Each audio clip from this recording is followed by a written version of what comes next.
October 2019. Yeah. That's when we started this. Not Halloween. Not Halloween. Before. Okay. You and I thought, man, wouldn't it be fun to work on something creative together? Like we used to collaborate a lot when we were younger. We'd write stuff, we'd perform together, we'd do things together. And we thought, hey, why don't we try podcasting? This will be a fun little exercise we can do. I had no idea what Animorphs was at the time. None. It was we were at a brewery. You mentioned that you wanted to start up a podcast. I'm like, sure, I'm bored. Let's do some work. Yeah. Completely remove your own agency and just, don't have any excitement over this thing. That's fine. Yeah, normal. Well, I didn't know what I was getting into. I had no clue. I honestly didn't know this was going to be almost a 3-year commitment. Yeah, we didn't do the math. We just kind of started. No, and here we are, the end, the beginning. Right. Well, and the thing is too is that we had a hard end. Yeah. Like I was pretty clear at the beginning is that like I don't want to take this further than it should go. Yeah. Right, because we're not going to do the show. There's an end to the series, right? And taking it past that, just like what are we doing at that point? Right. There's only so much material. So I think it would dishonor their work. It would dishonor the work we've done, and we want to make new things. Yeah, but exactly. Before we make new things, got one more. We got one more, baby. They can't tell you their names. They can't tell you where they live, but in the mid to late 90s, these 5 teenagers can turn into animals to fight an invading army of evil brain slugs. 5 dumb teens are the only thing standing in the way of complete annihilation. This is Anamorphing Time with Nate and Tyler. Get your hand off my girlfriend, you yerk-brained bastard! This is for Daddy. Make it like half the bottle. Catherine Alice Applegate wouldn't want this. Doesn't want this. Blah, blah, blah, blah. And like they're like, no, stop shooting at children. Oh man, being 12 was weird. Here it is. We've done it together, ride or die, and Morphe Boys for life. That's right. And we weren't gonna have a guest for this one. We weren't gonna do it. We thought we'll go OG style. Yeah. And then Nate and I realized we don't really like each other and we need a third. So joining us as our third today is the inimitable. Abominable. No. No. Wonderful. You know them online as First Order Pixie, the Andalite Pixie, Pixie herself. Welcome to Anamorphin Time. Hello. Welcome. Here we are. Last guest. Last one. Last book. Some might say best for last. Yeah, for sure. So, Pixie, yes. what is your history with Animorphs? So probably pretty similar to a lot of people's. I read these books when I was a kid. But I actually didn't start reading them until the series was like pretty well into probably the 30s or something. So I binge read the whole series just from like library copies. And then I started following it as they came out. And I just like read them after I got all caught up, I read them as they came out from that point on. But I actually didn't want to read Animorphs at first because the covers terrified me. They're very creepy covers, but I actually it wasn't so much the covers, but there was like this marketing campaign. I don't know if you remember, but there were like commercials and posters and stuff for Animorphs. Mm-hmm. Oh that kind of were like really trying to sell the series as in that with that gimmick that like, oh, this is actually happening. This could be your town. But they didn't really specify that it was about an alien invasion. From those ads alone, I just thought Animorphs was a horror series about people that were being turned into animals. Like there was a curse that was going around and like soon everyone will be an animal and you'll be next. And I just thought it was really creepy looking. But I had my best friend in high school. She was really into Animorphs. So I started reading them to be able to converse with her about it. And I got hooked because I love sci-fi. All right, since we're going to be moving on to our next podcast soon, let me throw on my Marin voice. You ready? But Pixie? Who's Marin? Mark Marin, pioneer podcasting, awful comedian. What the fuck? Pixie. Yes. Who's your guy? Who's your guy? My guy? Like, who's your Animorph? Who's your guy? Who's your favorite Animorph? Definitely Tobias was always my favorite. Yeah. Like his story is so unique, and I really love angst is really appealing. So I always like really loved Tobias's whole thing. Oh yeah, man, angst. That's back when I was addicted to pills. Man, I love my cat Boomer. That's all I know about Mark Maron. I have no future in interview podcasts. I can't do it. I was trying to do a Vince McMahon. I didn't realize like who's his side guy. Mark Maron? Yeah. Does he have a side guy? He should. He's not carrying it himself. I think he is. Okay. He kind of did it himself. Well, okay. Let me try it. Who's your guy? Who's Tyler? my guy? Tyler, who's your guy? Should we? Okay, this is the last book. We should probably talk about our favorite animal. Talk about our guy. Our guy. Who's your guy? Tobias. Always has been, always will be. Yeah. Mm-hmm. Nate, who's your guy? Why is Tobias your guy? Like, actually say it. Like, give me reasons. I know you've given so many reasons throughout the 2 years we've been doing this. Fuck, you had to bring it back. This is like almost 10% of our lives. We've done this. Does that math? Did I do math? Doesn't matter. We're going to die young. It's fine. Yeah. Too late. No, like the depressed kid with body issues who always felt bullied coming from an unstable home life. It kind of, it's a no-brainer. Slam dunk. Tobias. Slam dunk on Tobias. No, slam dunk. Oh, no, my poor board boy. Just like life did. Slam dunk on Tobias. Life did slam dunk Tobias. You're right. Nate, who's your guy? Who's my guy? It's hard. Right, because I think that yes, it's Tobias, right? And like I didn't want to say it because you all said Tobias. I didn't want to be the same guy. I was like, oh yeah, me too. But like, yeah, Pixie, he's pretty unoriginal, huh? We're like the trendsetters who love Tobias. I think he's just copying us. Yeah, I like him because he's cool and smart. No. No, but he is cool and smart. He's the most relatable one. And if you're reading these book series and you relate to Animorphs in any way, it's because you're probably a weird, sad, lonely kid. Not saying that all you are. Yeah, so we have some adult listeners. This listener is a cool person. Yeah. The person listening to this right now. Everyone else. Hey, you know what? Yeah. We love you. That's right. And we're your personal friends. That's right. Please send us a mail. No, you don't have to send us mail. Just, keep talking to us like you know us, and you can say playful, mean things to us. We like that. Exactly. That person is cool and smart. Everyone else is a sick, nasty freak with a bad childhood, and just like Tobias. And so, like, of course, everyone relates to Tobias. I relate to Tobias. However, I will say this. I had to think about whether or not it was Cassie. Oh, hot take. Cassie's number 2, and it's a close one, actually, for me. And I think she's number 2. Not saying she's shit. Sorry, she's not a number 2. She's the number 2. She's okay. Right. Get out of this hole. It's because I think that she's really torn up on how to navigate life and hard situations, and she goes up against her morals, and I think loses a little bit. Well, let's get into this last book because I think we can really explore it in this last book. Well, hold on. Let's ask Pixie her number 2. Yeah. Okay. Who's your number 2? Who's your number 2, Pixie? Marco. So Tobias was always my favorite as a kid, but as I reread the series as an adult, I think I was gravitating a lot more towards Marco, which is funny because I always hated Marco as a kid because he's such an ass. But I don't know. I really appreciate the complexity of the writing with him and the whole, he's really complex inner life, but then he deflects with humor. And I just thought it was really well done. I agree. I think my number 2. You ready? Yeah. It's Axe. Oh, it's a good pick. Axe. It's Axe. The one I was because I was talking about about this earlier, right?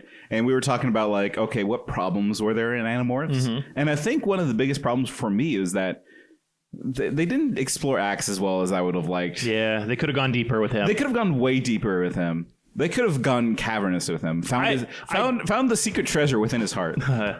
There, you got to find that rapidly slickening secret treasure. That's right. And I think for me, Axe, I get where you're going with Axe. So why is Axe your number 2? So probably for the same reason Tobias is my number 1. Axe a lot of the time feels like an outsider, and for a lot of my life, all of my life, I have been the tallest person or the fattest person in the room. And honestly, it made me feel apart from other people because I looked differently and I felt differently. And I felt less like I did not feel camaraderie. A lot of times I didn't even feel human. I felt subhuman being around people because of how I felt in my body. And some of the Axe books were really good at capturing, oh, he's an outsider. These people are not his family. He's different. And I felt different most of my life.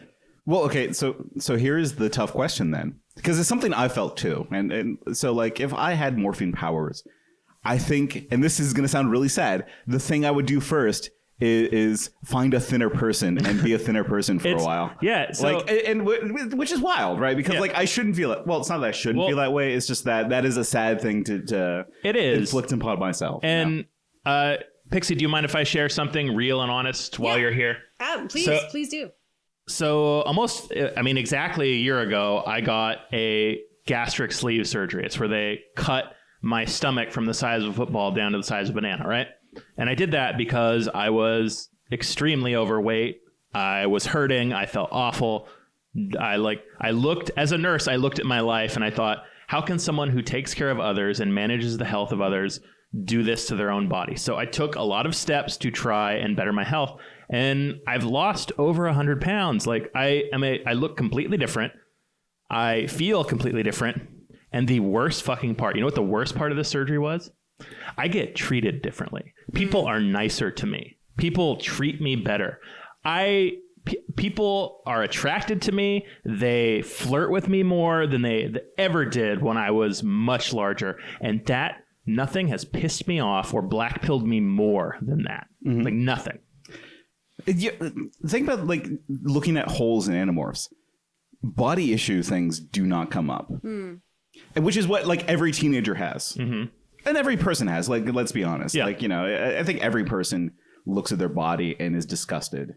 Well, I'm sure there's like normal people. Yeah, there are normal people. But like they're not listening. They're not listening to this podcast. If you don't feel bad about your body, you should. No, don't do that. No.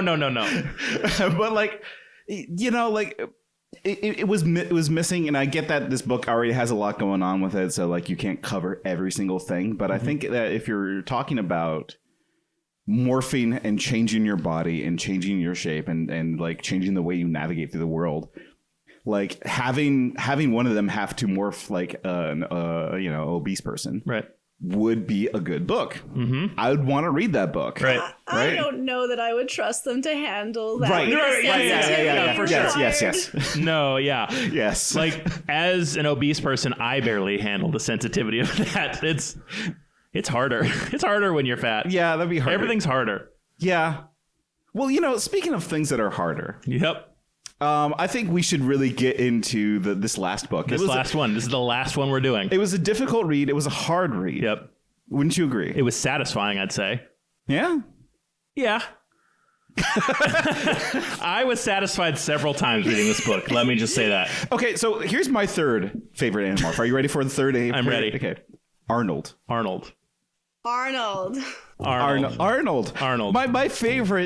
favorite animal. Well, my third favorite Animorph is Arnold. It's Arnold. Like he's such a he's a layabout. He's a slub. Yep. He's aimless in his life. He kind of fell into a job that he doesn't like. He flits from jobs to job. Like he does. Like he picks up contractor jobs when he can. He works most of the time as a grocery store bagger, and he's kind of a fucking asshole. He's like a misogynist. Right. Just he could watch something life-changing and just not react to it. Yeah, you know, like it's what I would imagine like the average schmo, if he got the morphine powers, would do. Right? Like, you know, just no heroism. None. But like I can also appreciate that too a little bit. Yeah, for sure. You know, it's kind of relatable. A little bit, yeah. He's he's not a time child of fate. He's not the badass woman. He's not the leader. He's none of these badass Animorphs. He never met a space wizard. No. Like, you know, he saw something fantastical and took only the parts he wanted and left. And I was like, hell yeah, dude. So, like the perfect version of David, I would say Arnold is. It's absolutely basically David. Yeah, and so with this last book, we get this like Arnold book out of nowhere. So let's get it out there. Pixie, what book are we doing today? This is book 54, I believe. No, tell them the real book. Tell them the real book. This is your last episode, you hogs. This is it. Yep, this is it. Yeah, we're getting the last episode The right real now. book. We told you it would be special. Well, we're doing Annie Morphs, are we not? Annie Morphs by Allison Bell. Okay, so Tyler, let's be clear. What are we not doing? We are not doing the last book. It's not happening. You hogs, we got you. We got your ass. This con has been 3 years in the making. That is definitely the long con. That's right. We got Here's you. the thing. I've read the last book. Yep. I ain't saying shit about the last book. I'm not saying a single word about it. You know what you should say, Nate? What? The tagline of Annie Morphs. Oh, yeah, we should see. Okay, so Annie Morphs, a sci-fi morphing gender transformation romance. But honestly, it is appropriate for this to be the last episode. Yeah, it's called Annie Morphs. It's called Annie Morphs, and it starts from the beginning of the series. It does. Like we go back to it. So okay, but So, hold on. but before we jump into it, we gotta do it. So this is it's a stretch to say romance novel, erotica, maybe. Pixie, you're the expert here. This would be like an erotica. You could designate it as a smut novel. Okay, then let me ask you this then, Pixie. What is your history with smut? Well, I mean, it's very fitting that this is the book that I'm guesting for, because when I am not nostalgia reading children's sci-fi from the 90s, most of what I read is adult literature. I read it, I write it. I really like really weird esoteric fetish fiction. Oh, go on. Like what? So some of my favorite stuff is like there's like the classics, like Story of O, if you want like BDSM fiction. Story of O? Story of O. That is one of the classics of BDSM literature. What? So, well, I'm gonna put my cards on the table. Yeah, please do. I'm gonna be open. And I'm gonna be honest with y'all. And I know this is gonna sound fake, but I promise it's true. This is the only smut I've ever read. Ever? Ever. Oh. I don't watch pornography. I know. I saw that face. Nobody believes when I say that, but I don't do it. But the things I create in my head are better than anything I've ever seen on video. So I'm just gonna keep doing that. And I mean, that's why I write. Yes. Tyler enters his mind palace and charges his I'm mind doing crystal. the Sherlock, but it's like people's boobs and stuff, like dicks flying around. Like I'm doing that Sherlock scene, but in my head with dicks and pussies and ass and penis. Yeah. Okay. I mean, yeah. Nate, what's your history with smut? So, Pixie, this is something that like I have not brought up. Yeah, because I don't. And we're having a contest. We are having a contest. It's honestly, it's a fun contest. So, when I graduated college the first time with an English degree in like 2008. I was very poor. I was on food stamps. I needed to make money. So I wrote a couple pornography books. Ooh. And I went down this whole thing where I got... You went down the hole? I did go down the hole. Like this was even before like Kindle publishing. Like, it was early. And so like, I kind of like threw my books on all the marketplaces I could. And made it okay money at the time. And so this was pretty early. There was like a boom that happened in pornography, and I was able to like make some money off of that boom. Do you want to tell them your pen name? Yeah, I would absolutely love to read your books. So here's where the contest happens: is that Tyler does not know my pen name. I don't. He will not. It's like he'd never told me ever. Yeah, and it's not that I'm ashamed of it, mind you. It's that I think it's really fun to have a secret. So Tyler has not read my book. Nope. He doesn't know my pen name. Nope. He hasn't seen the cover of my book, which, Nope. by the way, I was very proud of because you have to make the covers. And well, Pixie, you know this, right? Yeah. You've written these books. Yeah, you draw fantastic covers. Like you're an exceptional artist. Aw, Like, thank you. We should say that. Yeah, that's yeah. Wait, you draw your own covers? I do draw all I also, some of them illustrate them throughout the book as well. Okay. God damn. Yeah, that's a lot of work. We don't have talent. I went to stock photos. Most do.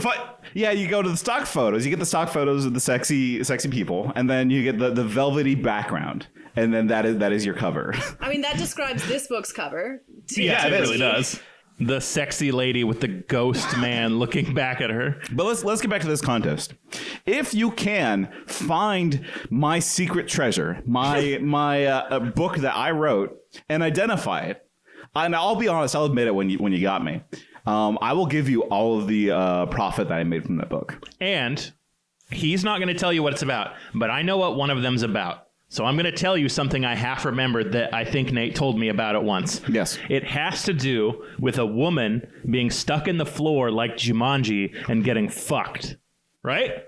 Yes. Amazing. That's the plot of one of them. So if you can find that, I need you, Anamorphin Time listeners, to get Nate's ass. I need to read that.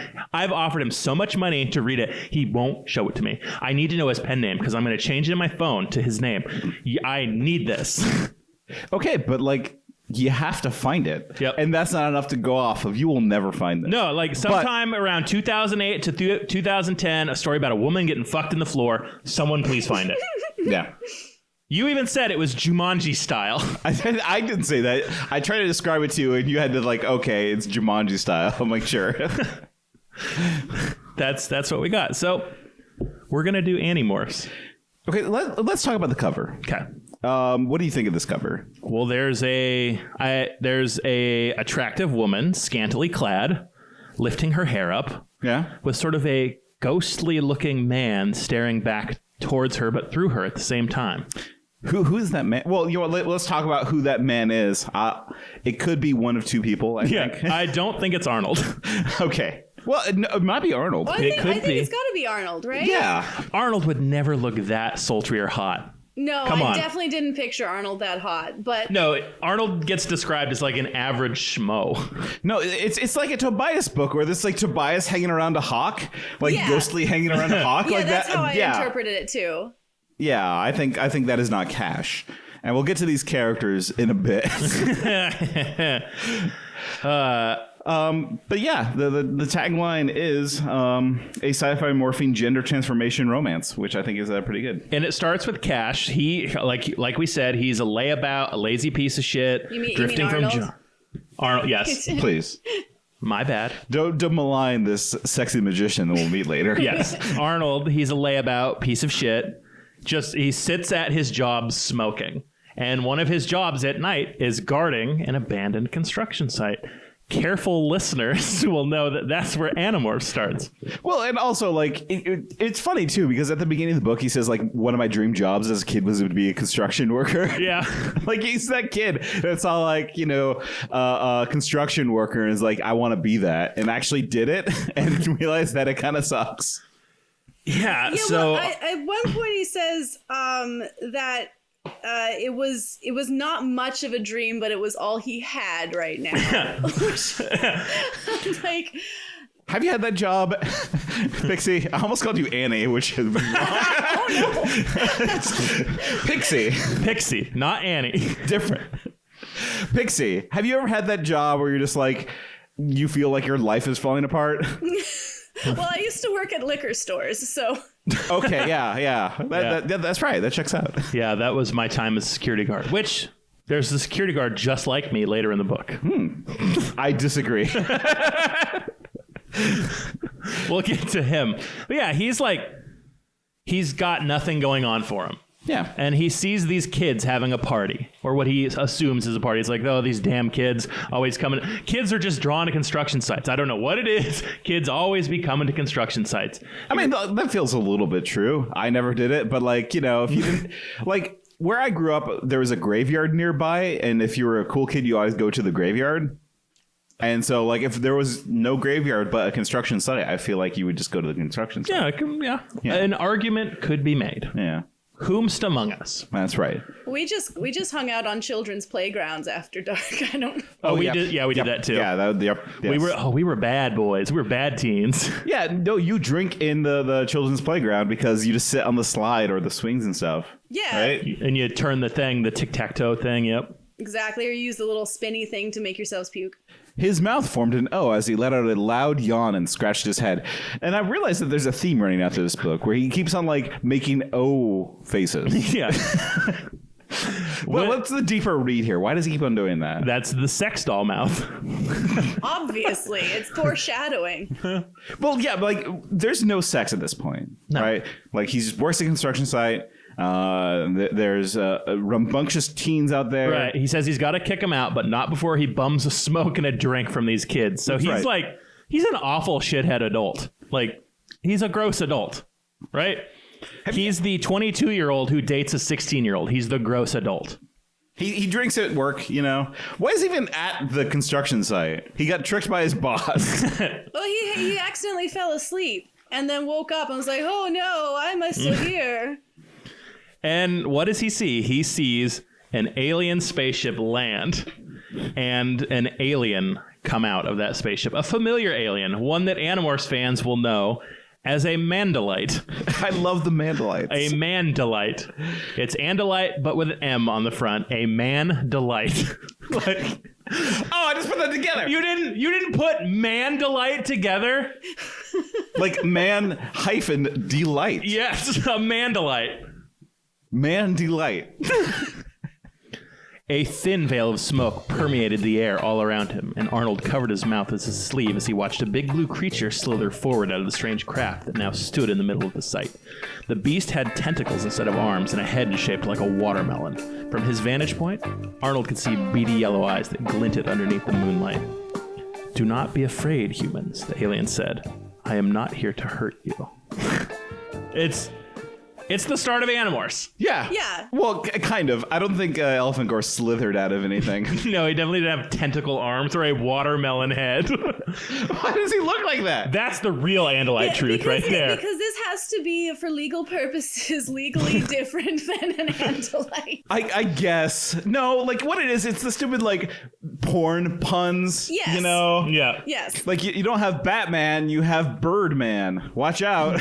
Birdman's coming to get you. This Mandalite, for as shitty as it is, gives us some pretty good insight into who Arnold is. So let me read this. Okay. It says, "I'm a Mandalite," the alien continued, piping its thoughts directly into the apparent brain vicinity of everyone nearby. What? Hold on, wait. Please repeat that last sentence. It's hard. It's really badly written. "I'm a Mandalite," the alien continued, piping its thoughts directly into the apparent brain vicinity of everyone nearby. Piping its thoughts. brain vicinity. I love this so much. Every fucking word. Pixie, you know, you've written these before. How would you workshop that sentence? Any notes? Honestly, like I don't really write this kind of very jokey stuff. Like this is clearly supposed to be innuendo, and I tend to take it a little more seriously, but it's cute. I think this is cute.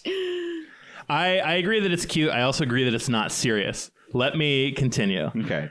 "I know your kind rarely gets to see aliens, but we felt we must intervene for the sake of your species. We're quite fond of humans." Arnold snorted at that. Fond of humans? Why on earth would they be? Humans were a shitty species who acted like entitled spoiled brats, threw temper tantrums at every chance they got, then pulled out their angels' faces when everyone got mad at them. Hell, Arnold himself didn't want to be human, but he had no choice in the matter. Honestly, a lazy house cat was more a picture of his... These sentences, honestly, a lazy house cat was more his picture of an ideal life. No work, all lazing around and napping, like the hot girls who seemed to flit from man to man, setting up shop in someone else's life so they didn't have to make something of themselves. Anyway, he couldn't understand why anyone would like humans as a species. God damn. My notes here is just lol, just some casual misogyny here, no big deal. And the book is full of this. What? Are you saying that you don't meet several women that flit from man to man? Yeah, setting up shop in someone else's life so they don't have to. Seems like every person I meet does this. My God. I don't even know what to say about that fucking shit. Yeah, you do. Like I don't know, like okay, so you guys, you've said, Tyler, that you haven't read much erotica. Yeah, and when you told me that this was probably intentional, it blew my fucking mind. It's very par for the course for this genre. So this is what you would call a forced feminization book. That is a whole genre of erotica. In which a man gets turned against his will into a woman. And typically that comes crossover with a lot of like humiliation kink and stuff. And it does have that like gender stuff to unpack, but I think that what's interesting about it is that, okay, like if you've been told your whole life these messages that like women are inferior, women are just using men, women have it easy, but we don't like them. And then you maybe also have feelings about maybe you gravitate towards feminine stuff, but then that means that you're shameful.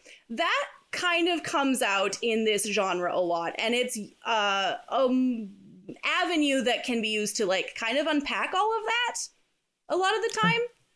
Okay, that's interesting stuff. Why? Expand. It's interesting because it's not something I've experienced or understand or a point of view I've even thought of. Because it's just not like when I'm doing my Sherlock porn mind palace, I'm not thinking that. No, so hey, let's put it out here. We do not share the views of this book, but like you know those dudes. Oh yeah, like these dudes are common. Yeah, right. It's just like it's this weird contradiction too, and I've been trying to square it in my head where like women both hate and love sex. Ugh. Right, like it's this, right, where it's just like they're both like sluts, but also are using it as a tool, a means to an end, to take advantage of us, right? Mm-hmm. And boy, I kind of want that, right? I want, right? I also want to have easily accessible sex because hey, if you're a woman, you just get it whenever you want, like it's that tone, yeah, right? It's that like, oh, I can have easy access to sex and also get paid and like not have to pay for dinner and stuff like that. That is the tone, I feel. And again, does not reflect my views. I'm just I'm reading into the book, you guys. And so one thing we should also mention before we get too far into it, and I forget. Yes. Nate, you wrote under a woman's name. I did, yes. Pixie, do you think Allison Bell is a woman after reading this? Like, I don't like to make too many assumptions about, because a lot of the books I read are by authors using pen names for like obvious reasons. So for that reason, I don't like to make too many assumptions based on what is written here. I would say it's very possible that it could be someone who is working through gender ideas. So I wouldn't want to say one way or another. But this person, if you look at the back of the book and look at all the titles of the other stuff that they've written. Oh, actually, sorry, it's at the front of the book. Books by Allison Bell. This person is very prolific. And a lot of these are on this same theme, like Sissy on Set, Slayer Swapped, Beast to Beauty. Like Fembot Factory, Girl Jeans. This person writes a lot of gender stuff. So Dr. Jekyll and Mrs. Hyde. First time feminized. So Dungeons and Drag. So okay, like part of it for me, since like now we're talking about my pornography. For me, it's like it was like a research thing. I had to do market research. I had to find out, okay, what's a niche I can write in that's underutilized, that doesn't have a lot of stuff written about it, that I can then kind of claim as my own and like market towards. Floor fucking. I mean, obviously, like, you find the thing that's gonna like sell, because like I just needed money, right? And part of my decision to write under a female pen name was because just nobody's gonna buy from a dude. Yeah, marketing. Space. Yeah, like it's just like I knew, and other people told me it would not sell. So there's that, but like I think like reading into it too much, it doesn't matter. Not too much, but like this person definitely has a niche. Yes, like there's a target audience that they are going for, and like I could not. Like I kept thinking about it. Like there are 2 times in this book they describe breasts as pliable. Pliable. Pliable is such an interesting breasts. word. Okay, Tyler, let's do a writing exercise. Describe a breast. Yes. Oh. Don't do this to me. Soft as a curse. It's good. Yeah. Okay. Sure. I would go towards soft. Soft is a good descriptor. Pliable isn't one that I would personally use. No. Soft is nice. Round. Soft. Yeah. Nurturing pillows. Nurturing God. pillows. There you go. Yeah. You gotta Yeah, Mother Gaia's nurturing pillows. Drink from it the strength you need for life. Well, let's continue on with the story. Yeah. Like, Arnold has not even discovered what this is all about. No, yet. and we will be unpacking a lot of this as we go on, I imagine. Yes. Whew. All right, so where's Arnold right now? So Arnold is smoking a cigarette while the Mandalite describes how the yucks are taking over the world. How does he feel? I love the yucks. I love that they're called the yucks. Yep, the yucks and the Mandalites. This person loves Animorphs so much. Pixie, do you think this person loves the series? Like, they read all the books? I think they have. There's like a lot in here that are like references that you could only really make if you had read the series. Mm-hmm. Like, there's a Jake reference? Yeah. Yeah. Like he calls out the tall leader of the group of children. And like I contrast this, I don't know, have you guys read the Vegemorphs book? I have not. That will not. Well, it's okay. It's a parody, but like you can tell from that one that whoever wrote it maybe read book 1 and then just went off and wrote like this silly, goofy comedy. But this one, I'm like, no, this person read, if not the whole series, like a lot of it. This is a fan. Like the first set of like character books, at least. Yes. Right? Yeah. So I love the scene for a lot of reasons. And I think my favorite part of it is that Arnold is watching this unfold, right? He sees like them kind of the group of teenagers pick a leader. So they push forward Jake. The Mandalite pulls out the cube and, shines the cube and everyone gets shot in the eyes. like the Ark of the Covenant. Yep. Which I thought was neat. But like my favorite part of all of this is that Arnold's just staring at this like, man, it's messed up. Yeah, he's real like weird. Just watching it smoking, and he's like, "Why don't they call the FBI? What the hell are these aliens doing? Why are they picking children?" To kids? Yeah, he even says, "Why are they? This is like child soldiers. Like, why are the aliens doing this?" Right, and like he calls out the problems that people have with the book. It's like, hey, these are children. Yeah, and the kids are like, powers? And the Mandalite says, yes, morphing powers. The powers will allow you to fight back by transforming into any animal you touch and will give you the ability to communicate with each other telepathically. Arnold snorted as he shoved his hands in his pockets and decided he had enough of this particular dream or nightmare or whatever it was. He crouched low and inched his head up slowly, squinting as he tried to see against the dark background. Elaborate hoax, crazy dream, or whatever, pure nonsense. Oh man, this illustrates something too, is that like, I kept on saying throughout this entire book series, like, hey, go talk to adults. Go tell adults that you are in a secret war. Morph into them and convince them. Yeah. This is what happens. They don't believe it. They're like, oh, man, this is some wild dream. Yep. I better go. I can't deal with this right now. Yeah. I've got bills. It's true. They're right. It is, yeah. Wow. To be fair, Arnold might not be like the best adult to turn to for help in a secret alien war. No, Arnold is a lazy piece of shit who doesn't care about anything because the Mandalite describes, he's like, you have to starve the yucks out and for 3 days. You can't be captured. They'll take over your body. They'll make slaves of you, like the Animorph stuff. And how does Arnold take that in? Like this. The novelty of this bizarre situation was starting to wear off, and Arnold was getting hungry, and bored for that matter. Not that encountering aliens wasn't a blast or anything, but he had better things to do with his time. He wasn't much for epic stories or interplanetary wars, and he didn't want any part of this nonsense. He was a man of simple needs and simple tastes, like getting himself a hot meal, and potentially an attractive woman to spend the night with. In that order. He covered his mouth as a yawn escaped his throat and he sighed deeply. He took one last drag of the cigarette and then flicked it to the ground beneath his feet, intent on leaving these kids with their weird alien pal and pretending nothing had ever happened. Wow. He does not give one solitary fuck. No, he sees aliens land and he's just like, ugh, I'm bored and hungry and horny. I'm out of here. He's the master of his own domain because he's just like, I'm going to forget about this, and he does so. Like, do I want to be Arnold? No. Do I envy Arnold for knowing himself so well? Yes. Could you imagine, like, Arnold's great. Well, in this very particular way, Arnold's great. And no, I agree with everything Arnold says and does. No, is that like he sees something awful that he doesn't want to deal with, and he turns it off. Yeah, he's like, nope. It's like, oh, you're reading this awful article about climate change. Just like, I don't want to know about that. Flick. And it's like, it's gone. It's gone from his brain. It's so good. I love it. And also, I love that, like, he talks about the order of sexual congress throughout this book.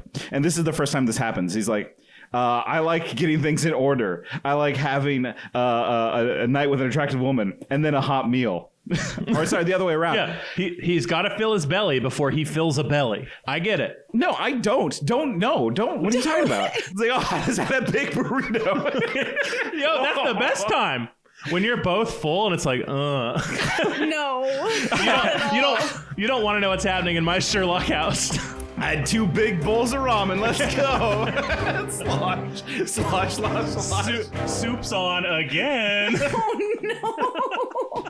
Let's go. Because the thing is, Arnold has immediately shut off everything that he just saw. Uh-huh. It's like, it's gone from his brain. He eternal sunshined his brain and is like, I want to go to a strip club.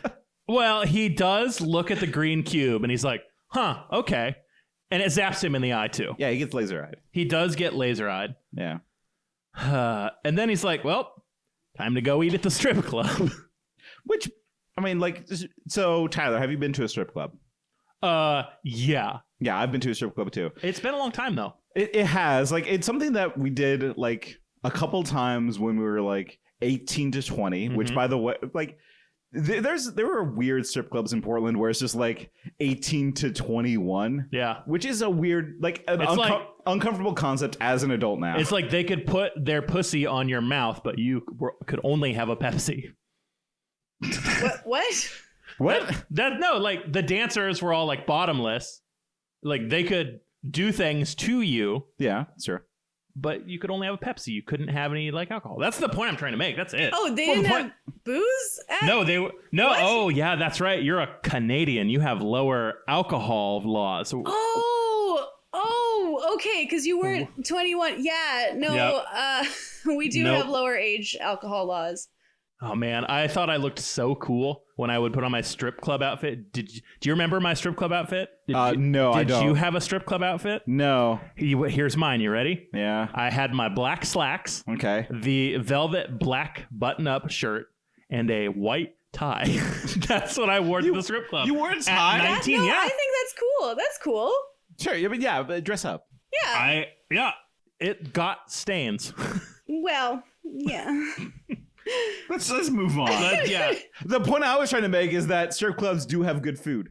Yeah, $5 steaks at the Acropolis, wonderful. Yeah, perfect. It's good stuff. That's the Portland joke for like the 3 Portland people. It's true.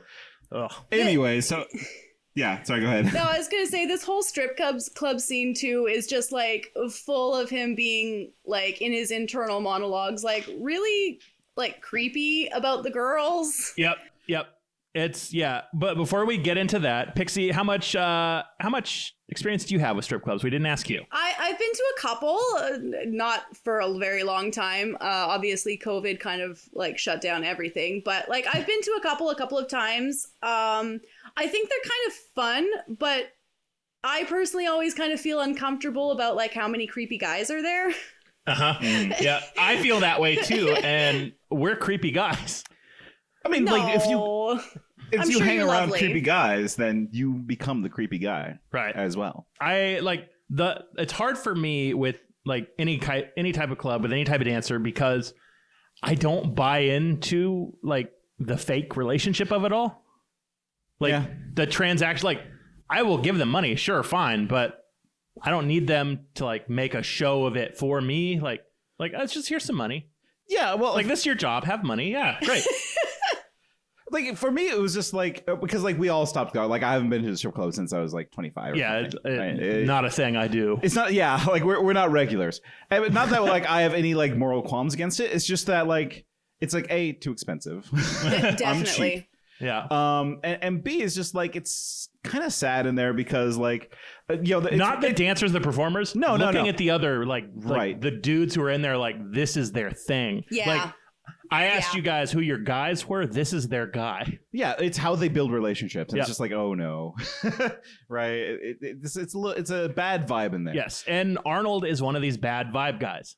Yeah, I think so. Definitely. Let's go to that burger place. Bad vibe, guys. Right, because like he goes in and he has a favorite. Yeah. Right. The woman who was performing had bleach blonde hair and the biggest tits he'd ever seen. The flimsy material covering them barely kept them in place as they jiggled up and down with every movement. The see-through thong she had on barely left anything to the imagination, and Arnold's tongue darted out to lick his lips. So here's the scene. This guy sits down. He sits front and center stage. A chair backwards. Yep. Which is always a cool move. Yeah, and he cartoon wolfs his tongue across the stage. Just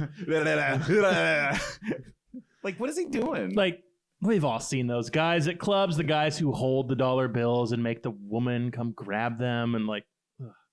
He also, like, at one point asks one of the girls where Dana is, because Dana's his favorite. But and then he's also like makes a point of like checking out her ass while she's going to go find his favorite girl for him. I'm like, it's a little creepy. I mean, yeah, there's a lot of. Can we call it intentional misogyny? Is it intentional? It's got to be, right? I think it is. I was just gonna say that, like, a lot of the times in these sorts of narratives, him eventually turning into a girl is ended up as like kind of like, oh, he gets his comeuppance. Like, he treats women super badly, but he's gonna become a woman. Mm-hmm. And like there are hints. Like, honestly, the foreshadowing in this book is kind of okay. Right, like there's this line where Dana comes in. She says, Dana, she was by far the hottest woman there. He wanted nothing more than to bury himself deep inside of her and stay there forever. And I'm like, oh, yeah, now that we know what happens to Arnold, yeah. However, since that wasn't feasible, he'd settle for a lap dance. Like, it's almost like this like hard rejection of like he has this hidden desire and you know, instead of exploring that further in a healthy way, he kind of just like, oh, I want to buy her, right? You know, it's different. Yeah. It's like, oh no, Arnold, buddy, you gotta fix yourself. And Dana does not like him. She pretends to like him. As soon as Dana reached him, she wordlessly held out her hand and he took it, allowing her to lead him down a series of hallways and into a private room in the back. She nudged the door open with the toe of her two high heels and gently pushed him inside so that he landed on a chair. She pursed her lips, walked towards him, and placed one leg on either side. Wait, are you saying that strippers don't have to like you? I prefer if they didn't, honestly, but that's my own hang-up that I'll work through later in my Sherlock sex room. I don't know if I really got the sense that she doesn't like him. I kind of more got the sense that she doesn't even, like, know who he is. Like, he's just a guy. She's just doing her job. Yeah, it's a job. Oh, no. I read into it. Well, like, we're reading it from Arnold's perspective. Yeah. So, like, maybe, yeah. And then, like, whatever, there's, like, strip club dialogue. It's like, oh, I've been naughty. Yeah, you have been naughty. Right. And Arnold does the no-no. He touches the performer. Not directly or intentionally. Because he just, like, he does the hover hands. He does the Christian side hug of the strip room. Give me that Christian side hug. That Christian side hug. Give me that Christian side hug. That Christian side hug. Gotta leave room for Jesus. Exactly. And Jesus, it turns out, electrically zaps Dana. Yes. Because in this, when you acquire someone, they get zapped and go limp. Okay, but this actually raises a question for me. The question is this. In Andalite culture, is accidentally acquiring someone during sex a common thing? Because, like, you're thinking about that person a lot while you're having physical contact. Is this a common problem? You guys think about the people you're having sex with while you have sex with them? No, well, incredible. We know that you think about Sherlock. I don't think about Sherlock during sex. No. I think about Benedict Cumberbatch. I understand the distinction, yes. No, that was a joke. I'm very engaged during the act of physical congress. This is very serious. We need to be serious about this book. Like, you know, in this book where they describe it as his erection springs free. Well, okay. Pixie, to answer your original question, here's what I think. Is that I think they just have control over it, you know? It's just like... You do, like, in the books, you choose who you're acquiring. Yeah, but, like, this guy, he's such a doofus, and he kind of forgot about things. He's just like, whoa. Like, it's like he accidentally tailbladed somebody, you know? Oh, yeah. Yeah, he didn't know what his body was doing. Yeah, he wasn't experienced enough as a morpher yet. That's right. Yeah. Yeah, I mean, now that I think about it, it would be super awful to be having sex with someone and then you acquire them. And so while you're having sex, they just go limp for like 30 seconds. Like, Some people might be into that. I mean, sure, but it would surprise and scare me. Dana was not into it. No. She was very much not. She flips the fuck out. What the fuck did you do to me, asshole? She demanded, leaping up from his lap with a screech. He started stammering a confused, jumbled explanation, but how could he even begin to explain? He wasn't sure what had happened himself, but it didn't look good for him. Like, he has no empathy, and here's why. Is that, like... Well, he's in a strip club. He's in a strip club, and, like, the book does not describe... Like, doesn't give Dana's perspective here, which is, I just got knocked out for 30 seconds at a strip club. Yeah, she that thinks is he bad. assaulted her. Yeah. Right. Like and he kind of did. Yeah. He should have been like, well, he had a little bit of panic, right? Like, but it was... Not enough. I don't know.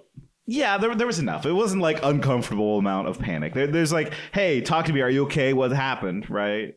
But it's just like, he got bounced. Yeah, they throw him out. And it causes... probably the most introspection we get from him thus far. What a crazy night he'd had. If it hadn't happened to him, he wouldn't have believed it. He ran through the events of the evening again in his head, trying to decide if he'd gone crazy. The alien had told the kids they'd have morphing powers, and Arnold had been hit by the same weird beam that they had from the Mandalite's little box. Mandalite's little box, that's good. He'd said they could morph into any animal they touched and acquired.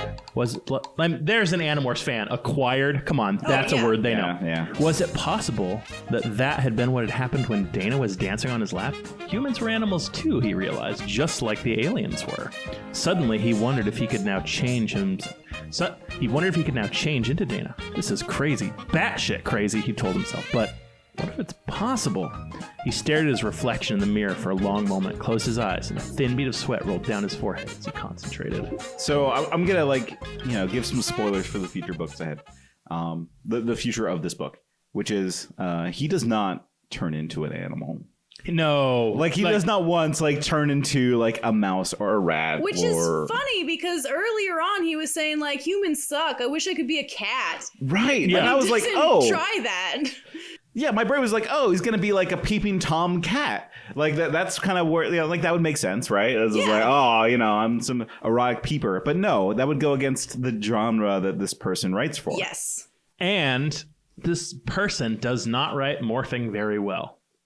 Yeah, I was disappointed. I think that they just kind of decided morphing works differently in my world. It's they shimmer and they morph. The molecules rearrange themselves. But honestly, hey, if I was an erotic reader, right, and I was reading this and this is my thing, I would want to see the morphing. I think the morphing would actually be kind of sexually interesting. Well, let me. So Nate, that means you would dig transformation porn. Sure. That is also a whole genre. Right.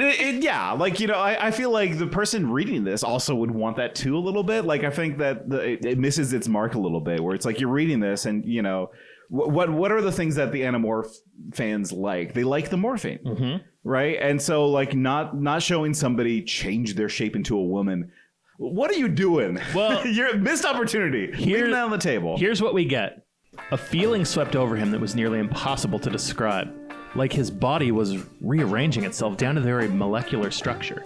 It was over almost as soon as it started. His hands stopped with the weird vibration, settling back down into something more normal looking, although subtly different in a way he couldn't quite place. He swayed uncertainly, wondering what had just happened to him. Then he glanced back up to the mirror and turned as white as a sheet. Instead of seeing his usual reflection there in the bathroom mirror, he found a pair of almond-shaped hazel eyes staring back at him in confusion. A small, pretty mouth hung open in an O of confusion, looking cute enough to stick his dick in. But that was another thing that seemed to be missing at the moment. He felt love that. I love it. Yeah. I love it. It's good. Damn, that's a cute mouth. Cute enough to stick a dick in if I had a dick. And the way that she is described, she's like a blow-up doll where she's just like, oh. She shows up with the O sex doll mouth. It's like, huh. But also very funny. It's a funny scene. It really is. And then he immediately starts to masturbate. I mean, is that not what you would do? It's what I would do. Like, there are so many things I want to try in like another body. So we should have this conversation. Let's do it. Okay. But before we describe what Arnold does, let's describe what we would do with a different body. Cards on the table. I'm a penis having dude. Yeah. That's what I got. Yep. Also penis. You don't have to describe your genitals, Pixie. I'm saying that's why I would choose to be someone with a vagina. I would say that you are a coward if you do not morph the opposite gender. I'm not a coward. That's right. Well, I'm doing it right now in my Sherlock sex house. That's right. Well, I mean, it's one of those things where it's just like how insecure you must be to like not wonder like, I wonder what it's like for the opposite sex. Yeah, like I realize there's no comparison, but the only comparison is like I've had things in my butt, but it would probably feel better in a vagina, or not better, at least different. Yeah, right. Like they're different nerve sensations. And I would like to experience those, sure. Yeah, wonder what that's like. Yeah, exactly. I think anybody, if you suddenly found yourself with a swapped set of plumbing, everybody would just immediately be like, I gotta try this out. That's swapped set of plumbing. That is such a beautiful phrase. You are a writer. Yeah. Like, that's a compliment. Damn, I'm gonna be thinking of that one. Yeah, but it's just like... He does what anyone would do, is just like, I wonder how this works. Dun, dun, dun, dun, dun. Yeah, exactly. He doesn't actually know how it works, which is funny. He quickly shed himself of his ill-fitting male clothes to take a better look at the body he had transformed into. Arnold now had Dana's long, smooth legs, toned stomach, and shoulder-length blonde hair that curled softly as it reached the nape of his neck. He turned this way and that as he examined his new reflection in the mirror, cautiously exploring the curves of his feminine form. He ran his hands along the smooth expanse of skin, eyes roaming hungrily over his firm ass and perky, beautiful breasts. He'd never imagined it might feel so good to be in a woman's body, but every place he touched himself felt amazing as Dana. He was shorter than usual and lighter, too. He could feel it in his bones. He was amazed at how he looked exactly like Dana. It was fucking hot. Arnold shrugged uncomfortably as he felt a rush of heat course through him. He cleared his throat and stared down, wondering if something was wrong with Dana's body. Was he sick? He had no idea how a female body worked, nor had he ever been particularly inclined to learn. But now that he could morph into one, he thought he ought to at least know the basic ins and outs. What was up with the weird tight feeling just below his stomach? If he didn't know any better, he'd think maybe he was a little turned on? And what was that wetness between his legs? He gulped and stuck his fingers down there only to come up with a gooey, viscous substance that he recognized from his prior encounters with women, only this time, the juices were his. He sniffed at it, confirming that it was exactly what he thought it was, and was strangely amused at the body's reaction to its own arousal. Oh boy. So, this is pornography. This is pornography. Right. I am reading pornography. I'm particularly amused by the line, he had no idea how a female body worked, nor had he ever been particularly inclined to learn. Yeah. But then later says that he recognized pussy juice from his prior encounters with women. Somehow doubt that. Corrections demanded by the author. Yeah. Well, yeah, I mean, it's like this whole thing of like, he doesn't like it, but he does like it. But he does like right? it. Yeah, right. exactly. Like, it's forbidden. He describes the clitoris as a pleasure button that he just keeps pushing and pushing, which, okay. Not how I've ever... I wouldn't describe that. Okay. All right. I'm going to read my favorite sentence in this book. You ready? Yeah, you can keep on going. I'll start at the beginning. He'd watched his fair share of porn, so he brought the details from the last masturbation video he watched to the forefront of his mind. He spread his legs open and placed one hand in the center, positioned expertly over his clit, and with several fingers accessible to his rapidly slickening pussy. He was dripping wet, and he could feel it now. With his other hand, he began to knead his breasts and flick the borrowed nipples until they were as hard as pebbles. Again he moaned, carried away by the raw pleasure that coursed through him with every silky touch. It wasn't fair that Dana's body felt so good. So, he learned how to have sex from porn. Rapidly slickening pussy. That's fine. Like, how would you describe it? But Tyler, okay, fine. If you don't like the way this is laid out, give some notes. Hold on.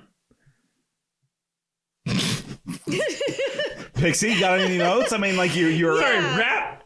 Yeah, please give me notes.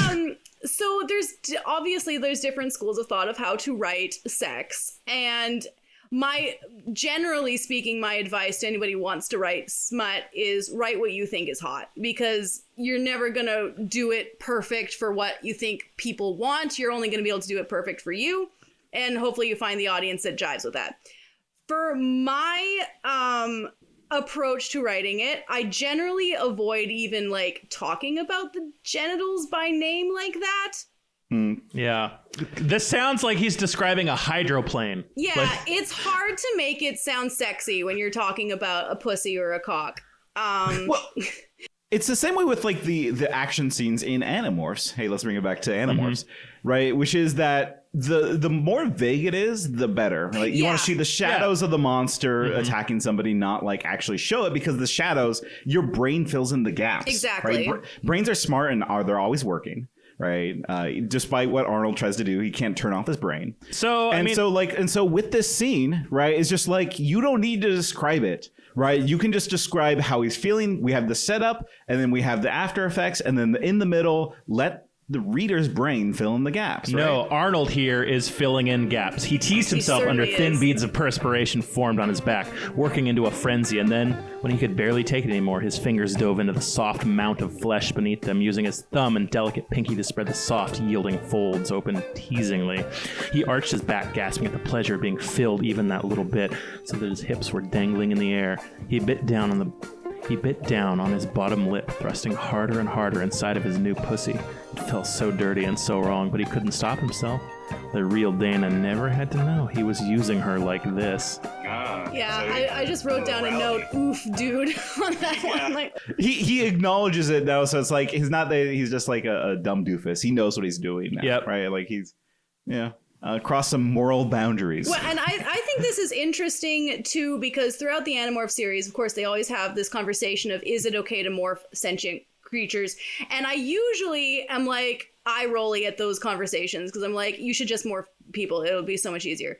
All their moral dilemmas, I'm like, this doesn't matter. But this is the one argument that I would say, this is where you are crossing a boundary. Maybe you shouldn't do this with somebody else's body. But And let me play devil's advocate just for a moment here, every white man's favorite thing to do, and say that Arnold cried out as the climax crashed into him with the fury of a falling star. Now that is how you write an orgasm. I do like that as an orgasm descriptor. No, I agree 100%. Like, this is the boundary crossing. This is by far the boundary crossing. Well, yeah, like so what's the difference, right? So in Animorphs, they're trying to like take someone's identity in order to achieve some goal, right? And the goal is usually to prevent Yeerks taking brains. And so, yeah, like there's a case to be made there of like minimal amount of invasion of privacy, right? Because when they take someone's DNA, it's just like, we're just here to take your identity to stop this war, and then we'll be in and out as quickly as possible. To get into a building of some kind, like... Right. Yeah, like the few times that they did take someone's DNA, it was either with permission, right? It's like, hey, Rachel, I'm going to pretend to be you for a second here in this TV studio, right? Or it's... who is it? They turn into Michael Grant. They steal Michael Grant and the governor. Yes. And it's just like, we just need this, otherwise people are going to die, right? But like at the same time, there's this respect of identity, right? Of just like, I'm not going to look down. I'm not going to I'm going to put on clothes immediately, swap into something. It's not even described, right? We don't know that they're technically naked, right? I imagine it's probably like, Hulk pants, right? It's just like, oh, they're wearing the Hulk pants when they morphed, right? Yep.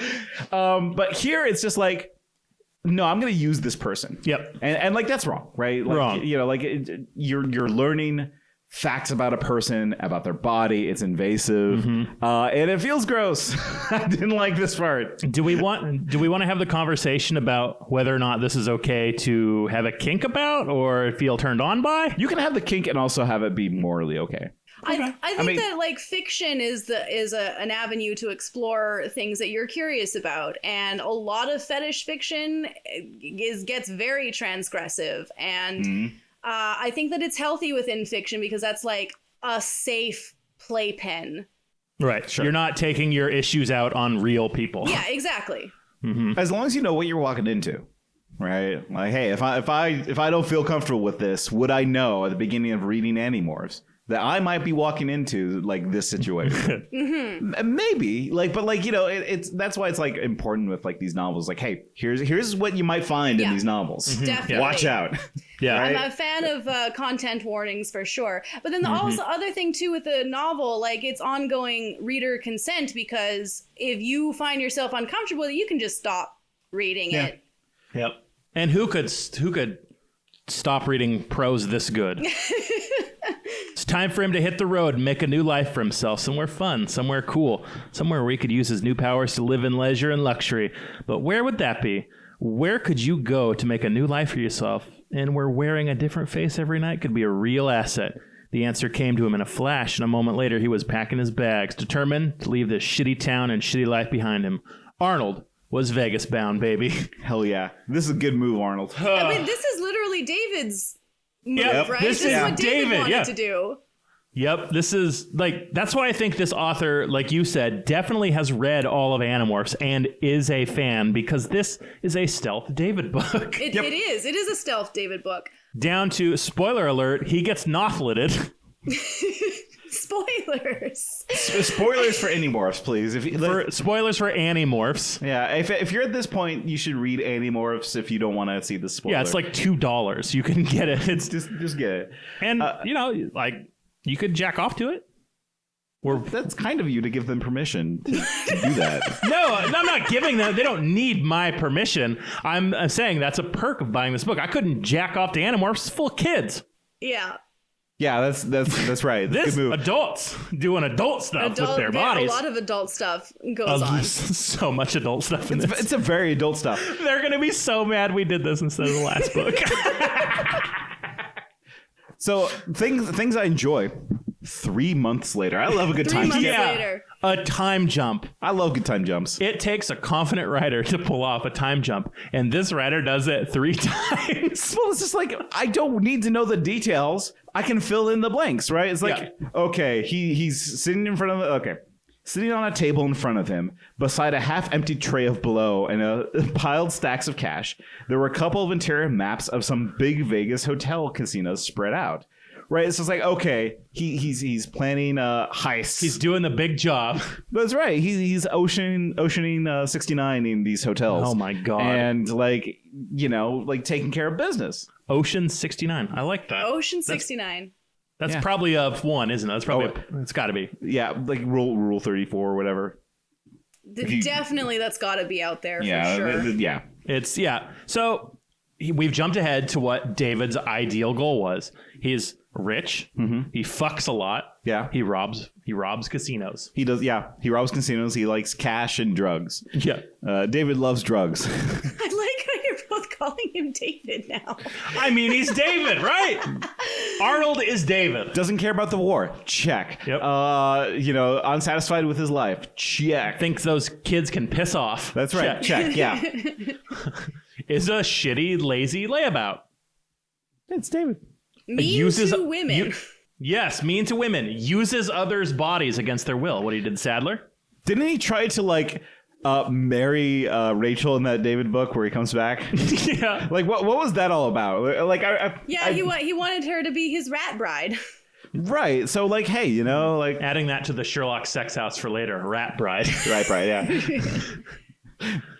So how does it? He pulls up these heists by like acquiring like a pit boss or someone who has access to these casinos, and then he acquires them. Sometimes directly, just by like he doesn't like do the Animorphs thing where he discreetly touches them.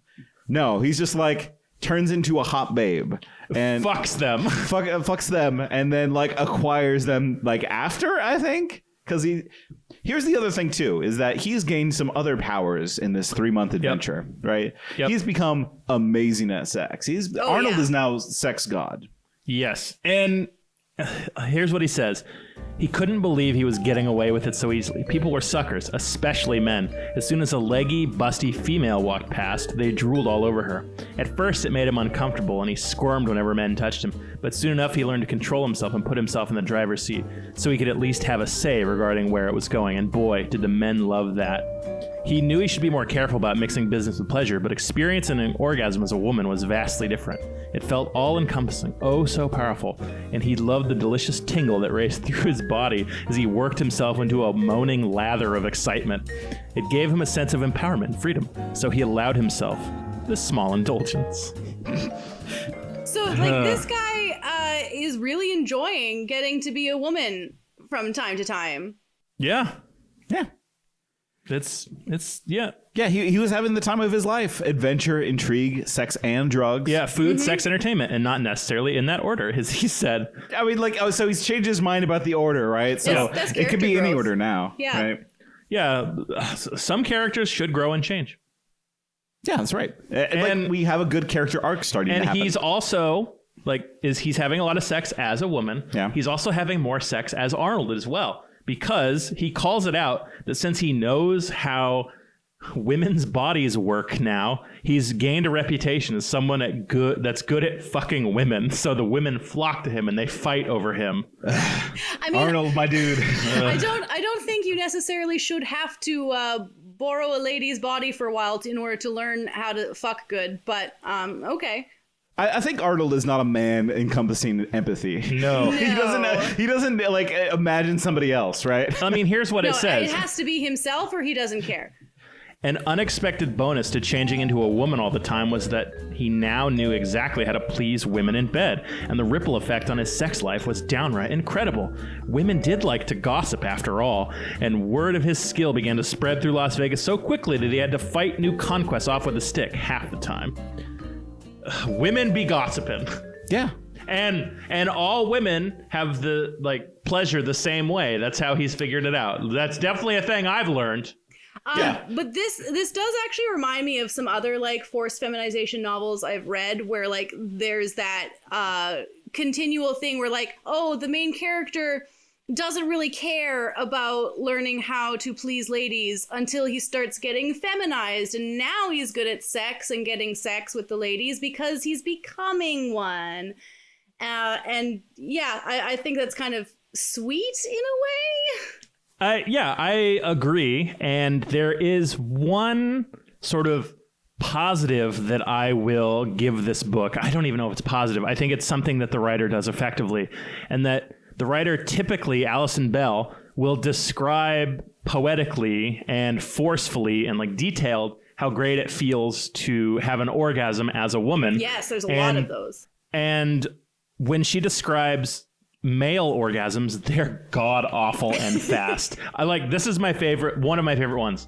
She writhed against him as he pumped inside of her, growing more and more eager. And she finally came with a shuddering orgasm that emptied every drop of cum from his balls. That's how they describe Arnold coming. Yeah. And I think a little later he actually even says that it's not as good coming as a man. It's right after that. It wasn't quite as good as when he came as a woman, but it was still incredible. He rolled off her and relaxed in the bed as she cooed and curled up against him, thanking his lucky stars that he'd wandered in the construction site on that cold, fateful night. Who could fight aliens when you could rob casinos and fuck as much as you liked? This was the life, and it was better than Arnold had ever hoped for. Yeah, he's much more into being a girl than I think he realizes yet. Yes. And you know what's great is just I wouldn't fight in the alien war. I wouldn't necessarily do this. Yeah, not when you could have absolutely ball-draining sex all the time. I mean, that's implied. But no, it's text. He said it drained every drop of cum from his balls. But he just Every drop. had every drop. He had no interest in I wonder what it feels like to be a bird. I know, right? That is true. You don't even want to try flying just once. Dana is his red-tailed hawk. Price cut Polly, please. Sorry. And well, it was he's in Vegas. He's around tigers. He could be be the Siegfried and Roy tiger. Yep. He can just grab a pigeon. There's so many experiences that he just has no interest in. No, it's fucking. He's just into He fucking. wants to do drugs, fucking rob casinos. Not necessarily in that order. I don't know why he's so listless. He has his priorities hard and set. Right. Very This is what he much. wants. Oh boy. Yeah. This is our Arnold. Yeah, living the life. And he has his big job coming up, the one that's gonna it's not he's not saying it's his last It's not job. the big one, but it's a bigger one. Yeah, right. And he's like, I've done this to all the casinos. I'm going to do it to this one. I've become really good at it. he's feeling invincible right now, right? He's at the top of the world. Nothing could possibly go wrong. Yep. Right, and so he turns into Dana. He hoisted his purse and gave his hips a little extra sway as he strutted off of the bathroom. Strutted out of the bathroom and made his way down the hall, making a beeline for the security guard he had marked earlier. The guy was middle-aged, overweight man with a balding spot. Perfect. Right? Yeah. Ideal guy to sucker into, because like here's kind of the bummer thing as a overweight middle-aged guy. Is just like Used to be a security guard too. so did you. I was going to say that. So same with you. It was easy money. I slacked off on my job. Yeah, same. Yeah, I've gone on record saying I masturbated while being a security guard on this podcast. yeah, like it's a bullshit job, but it's a good way to just do nothing for a living. Yeah. Anyways, the point being though is just like, hey, like not every like uggo is like gonna be suckered into just like attention from a woman. Oh my god. Right. What about the noble uggo? What about Loves that- the security job? What about the noble uggo who's just there living his life and like knows when he's being played? Like this security guard. Yeah, this guy. Luckily for Arnold, this security guard has a huge dick. Really big one. Really like monstrous. Several inches at least. Yeah, 3 to 5. The man might not have been a looker, but damn did he know how to use his cock. It helped that it was enormous. Arnold could barely fit it inside of Dana's tight pussy, but once it was in, he didn't even have to fake the pulse-pounding, earth-shattering orgasm that ripped through him in less than 15 minutes thanks to the aggressive way the strong guard was able to handle him. That's a hell of a sentence. Yeah, that was... I almost had to take a breath. Pulse pounding and earth shattering. In less than 15 minutes. Yeah, like why is that important? Less than 15 minutes. Like why is the time like important here? Because... If it was less than 5, it'd be like, oh, he's too short. Like, come on, buddy. Think of baseball. But if it was too long, it's like, oh, he's not good at his job of pleasuring Arnold. What's the respectable amount of time that sex takes, y'all? What do you think? Respectable amount of time. 15 minutes? I don't know if you know this, but lesbian TikTok lately has popped off about how straight people fuck for so short amount of times, and that they're apparently having sex for like hours, like all day. What about Bono? He has it for like weeks. That's Sting. Oh, that's not Bono. Bono does not fuck. Sorry. Bono's an Irishman. That guy's a 2-pump chump. Come on. No, absolutely not. I think the misconception though with like guys don't last long enough in sex is because the sex because women are real hot. I mean, the sex itself, like the actual penetration, I don't think should take more than like 20 minutes. But like there should be more like, I don't know, like foreplay and other stuff and I don't know, kink if you're into it. It's like, what's the definition of sex? Yeah, when does sex start? Yeah, where do you define sex? Sorry, I'm still thinking of the phrase lesbian TikTok popped off. That's putting that one in the Sherlock sex house. File it away. Rat bride, lesbian TikTok popped off. Yep. Yeah, Google all these terms at once. See what happens. Please do. You just get a picture of me with my shirt up and my belly out. Fuck, that was hot, Arnold murmured. Right, so like Arnold is having sex with this dude, and he loved it. He like loved that, it. that's the thing. That's the thing I think like is kind of important here is like Arnold's having the sex. It's not Dana. Right? And hold on, before we get to that, his legs shook with the force of the orgasm, but he managed to hang on to his focus until the guard came as well, with a long shuddering moan as he dumped his load in Arnold's hot little body. Yeah, like a garbage I love truck. the way they describe. Yeah. Yeah. He's an overweight, ugly guy, so he's dumping his load. Like he's not like majestically leaving a seed. He's dumping. Like So- it's intentional because when we meet the love interest of this book, they do poetically describe his orgasm. Right, but this middle-aged, balding, giant penis-having security guard, he dumps. And like, What I do really appreciate about this writing is that it is so experientially focused. Like, there's a lot of erotic writing that is just blow by blow visuals, but this is very. Is that a pun? Not intended, but sure. But this is very about what Arnold is experiencing. It's very about his sensations and how he likes it, and I just think that's really nice. Just think it's neat. Well, no, here's the thing. I think it's neat that Arnold is still Arnold. Yeah. Right, like, because I think it's important, like for what this. It is important right now, yeah. Yeah, it's like gender is in question now. Well, not gender, sexuality is in question, right?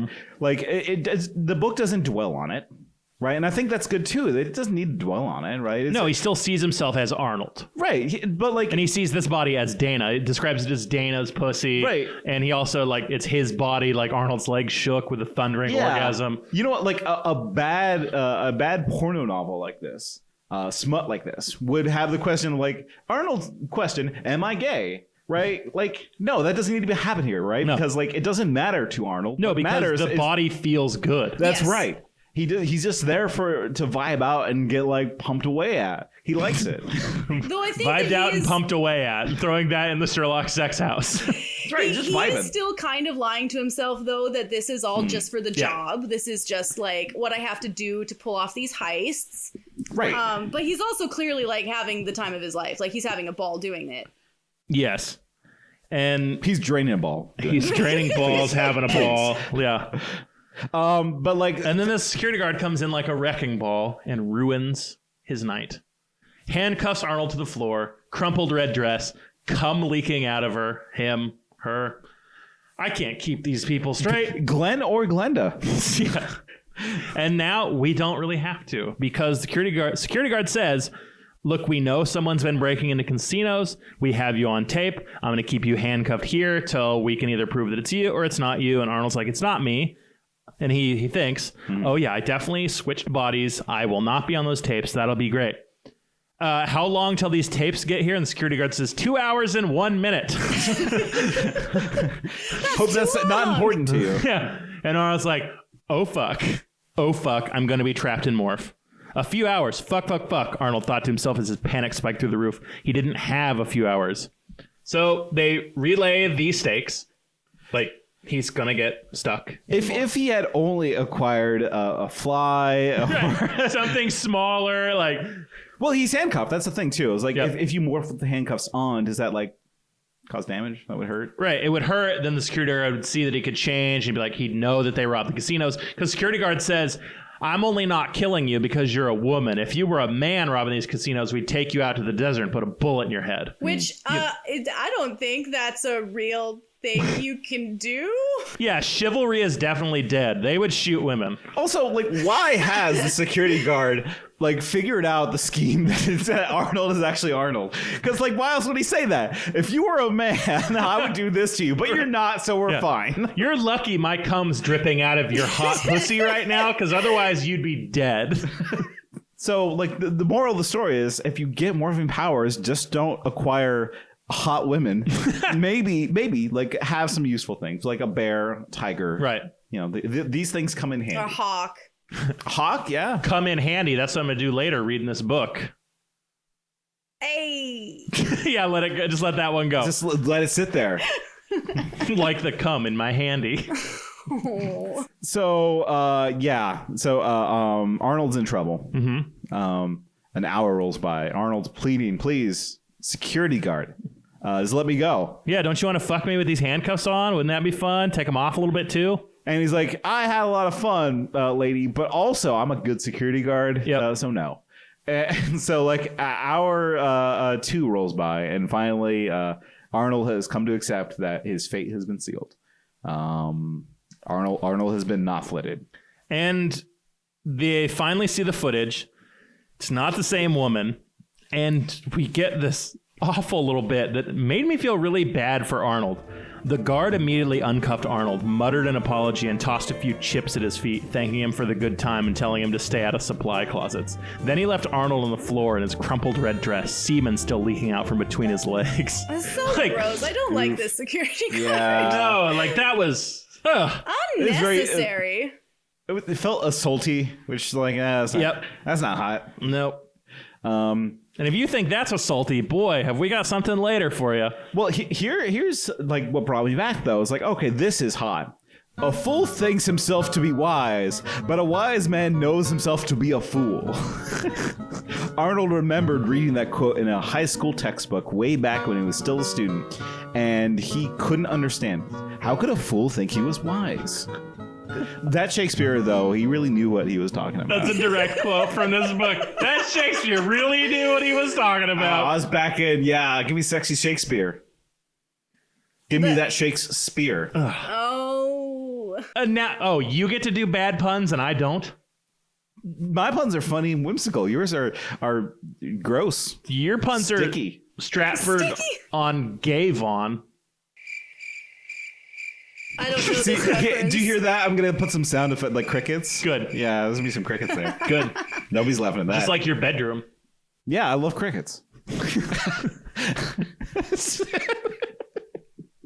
Well, that sounds fun and whimsical. This is Jiminy. That's Jiminy. There's Jiminy. They're all Jiminy. Yeah. It's Jiminy's all the way down.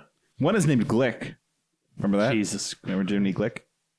I don't. Let's continue with Animorphs. Sure. They're going to be so mad. Yeah, sure. He enjoyed being a woman, but that was when it was only temporary. Now he had no choice. He wasn't entirely sure he wanted to be stuck as one. Wasn't entirely sure. Wasn't entirely sure. Yeah, it makes me wonder. Maybe Arnold actually wanted to be nothletted, right? He had the opportunity to escape if he just turned into someone else, right? Yep. Or turned into Arnold, popped off his hands. Maybe he could shimmer out those cuffs. Maybe he wanted secretly to become a woman. Maybe. Who's to say? But then he finds himself in front of his favorite bar needing a stiff drink because he's stuck now. And an alcoholic, too. We should point out that Arnold has a drinking problem. And a drug problem. And a crime problem. And a sex problem. It's just all problems. It's problems. It's problems all the way down. Yeah. That's why he's looking to like fill these holes in his life. In his life and in his body. Yes. That's right. Nothing gets stuck in his butt ever. What's that about? He doesn't. He has new holes now. He likes. Well, yeah, but you could, explore a little. There's like no oral in this book either. No, that's not true because Dana's mouth is always making O's. I don't remember any oral in this book. Yeah, I don't think there is. I think that's true. Yeah. Strange. An interesting choice. Yeah. But you know what? Like, I think all books, it's important to have a romantic element. Because it can't just be about the sex. There also needs to be that romantic connection with somebody. Yep. And in this chapter, we meet our romantic co-lead. Right. A dusty blonde, very striking man named Cash. And as a note, on page 54, there is a mistake in the text. There are so many. So he actually refers to the way Cash was looking at him before he introduces himself. So he does not know this man's name is Cash. I also caught that. Yep. No.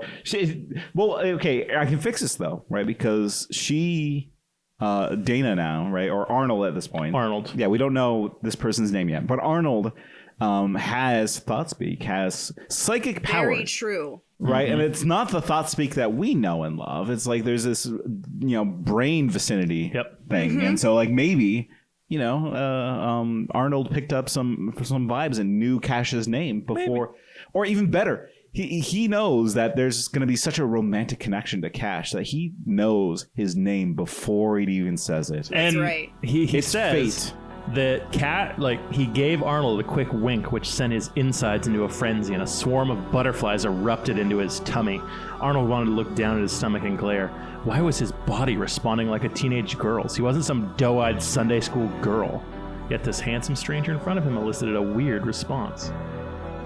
Arnold's vibing with Cash. Oh yeah. Arnold's also Big dunking time. on just women. Yeah, I'm not a girl. Sex is only for getting me things, not for pleasure. Stop it, you pesky body.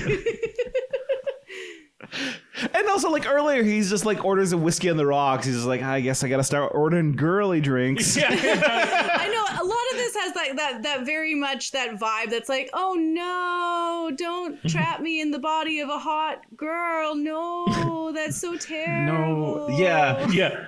He'd never had sex as a woman just because he wanted to, and the way Cash was looking at him made him suddenly wonder how different it could be. And just like, fellas out there, you can buy girly drinks. I do it all the time. They're delicious. He does. They're great. Yeah, get yourself a hurricane that get messed up. Yeah. What's another delicious girly drink? Lemon drop. Yeah, lemon drops are good. They're good. Actually, sorta. from my time working at liquor stores, I can 100% tell you that men are the ones with the sweet tooth way more often. Like, if I had, like, Long Island iced tea right now, I'd drink the hell out of it. Yeah, They're it's good. very hot in this room. But, like, here's the secret about Long Island iced tea is that men order them quite a lot because it looks plain, right? So you can order it safely as a dude and not be called out as a sissy boy because it's not an umbrella, like, it is an umbrella drink, but it doesn't have an umbrella. I've found now that men can order what are traditionally called sissy drinks, although I wouldn't call them that. I'm adopting the language of the dudes that are thinking this. Right. Come on, give me. I get mocked a lot more when I order like a Vieux Carré or a Boulevardier. Like, people will be like, what are you ordering, dandy boy? And it's like, well, it's actually a prohibition drink from the 20s. Like, that's what I get mocked for. Yeah. My great taste. I'm a man. I'm a girly drink drunk. I've just never liked the taste of alcohol. Oh, come on, Ray. What about a chocolate choo-choo? It's a girl drink. Tastes like candy. Don't disappoint me, Ray. Well, I once had a guy come into the liquor store with like a group of guys, and they were all getting like 6-packs of beer, whatever. He got a 6-pack of like Smirnoff Ice. Until all of his buddies were like, what are you drinking that for? He was like, what? I like it. It tastes good. But they shamed him so much that he went back and got beer instead. And I was so sad for him. I was like, come on, man. You can buy Smirnoff Ice. It's okay. Right. And like, I think Arnold wants to buy Smirnoff Ice. Yeah. He wants a Zima. Like, because Zimas are pretty good. Yeah. I'm sorry. Like, okay, like, honestly, like, fuck Mike's Hard Lemonade. That shit is gross. Headache in a bottle. Right, it's awful. I'm a headache in a bottle, baby. Right, but like, you know, like, don't be ashamed of, and like, here's the larger moral. Don't be ashamed of the things you like. Yeah. Just like the things, you know, people can fuck off. That's their problem. Yeah. And Arnold has a problem now. Cash asks Arnold his name. Arnold froze as he realized he'd never had to give a permanent name to anyone up until this point, so he hadn't thought of an alias. Most men were too focused on his tits or his ass to bother to ask who he was. Annie, he spoke. My name is Annie. Annie Morphs. Annie Morphs. Man delight. And he's like, it was the closest he'd get to his real name without it sounding strange, and he'd need to remember that moving forward. Annie would be who he was from now on. And that's when he decides to shift to all, like, women pronouns. Yeah, and it's wild to me because I thought, honestly, like, Arnold would still be hanging around a little bit at this point. No, Arnold's gone. Arnold is gone. Arnold is dead. I found that an interesting, like, I probably, like, if I was writing something like this, I'd probably want to, like, do a more gradual shift in how this person sees themselves, right? Like, pepper in the feminine pronouns in the internal monologue earlier, and then have it be more gradual until this point where, like, no, it's all female pronouns going forward. But he makes a conscious decision about this. He does, and it says, Arnold poked glumly at his drink, realizing that he wasn't doing himself any favors hanging on to the past. He needed to focus, not a fuck around in a bar with a washed-up magician. He decided then and there that he needed to embrace this new body fully. He'd have to start thinking of himself as Annie, not just calling himself Annie, and he'd, or she'd, really need to begin using female pronouns for himself, herself, as soon as possible. It was the only way she was going to avoid confusion and exposure. She winced to how hard it was to make herself do these things. I'm so screwed, Annie thought. And then from then on out, it's Annie. It's all Annie. It's Annie and she. Annie has morphed. Annie has morphed. Annie has morphed, and she is hanging out with Cash, who reveals that he is a failed magician. So, one of my favorite shows is this little show called Mind Freak. Are you familiar with Mind Freak?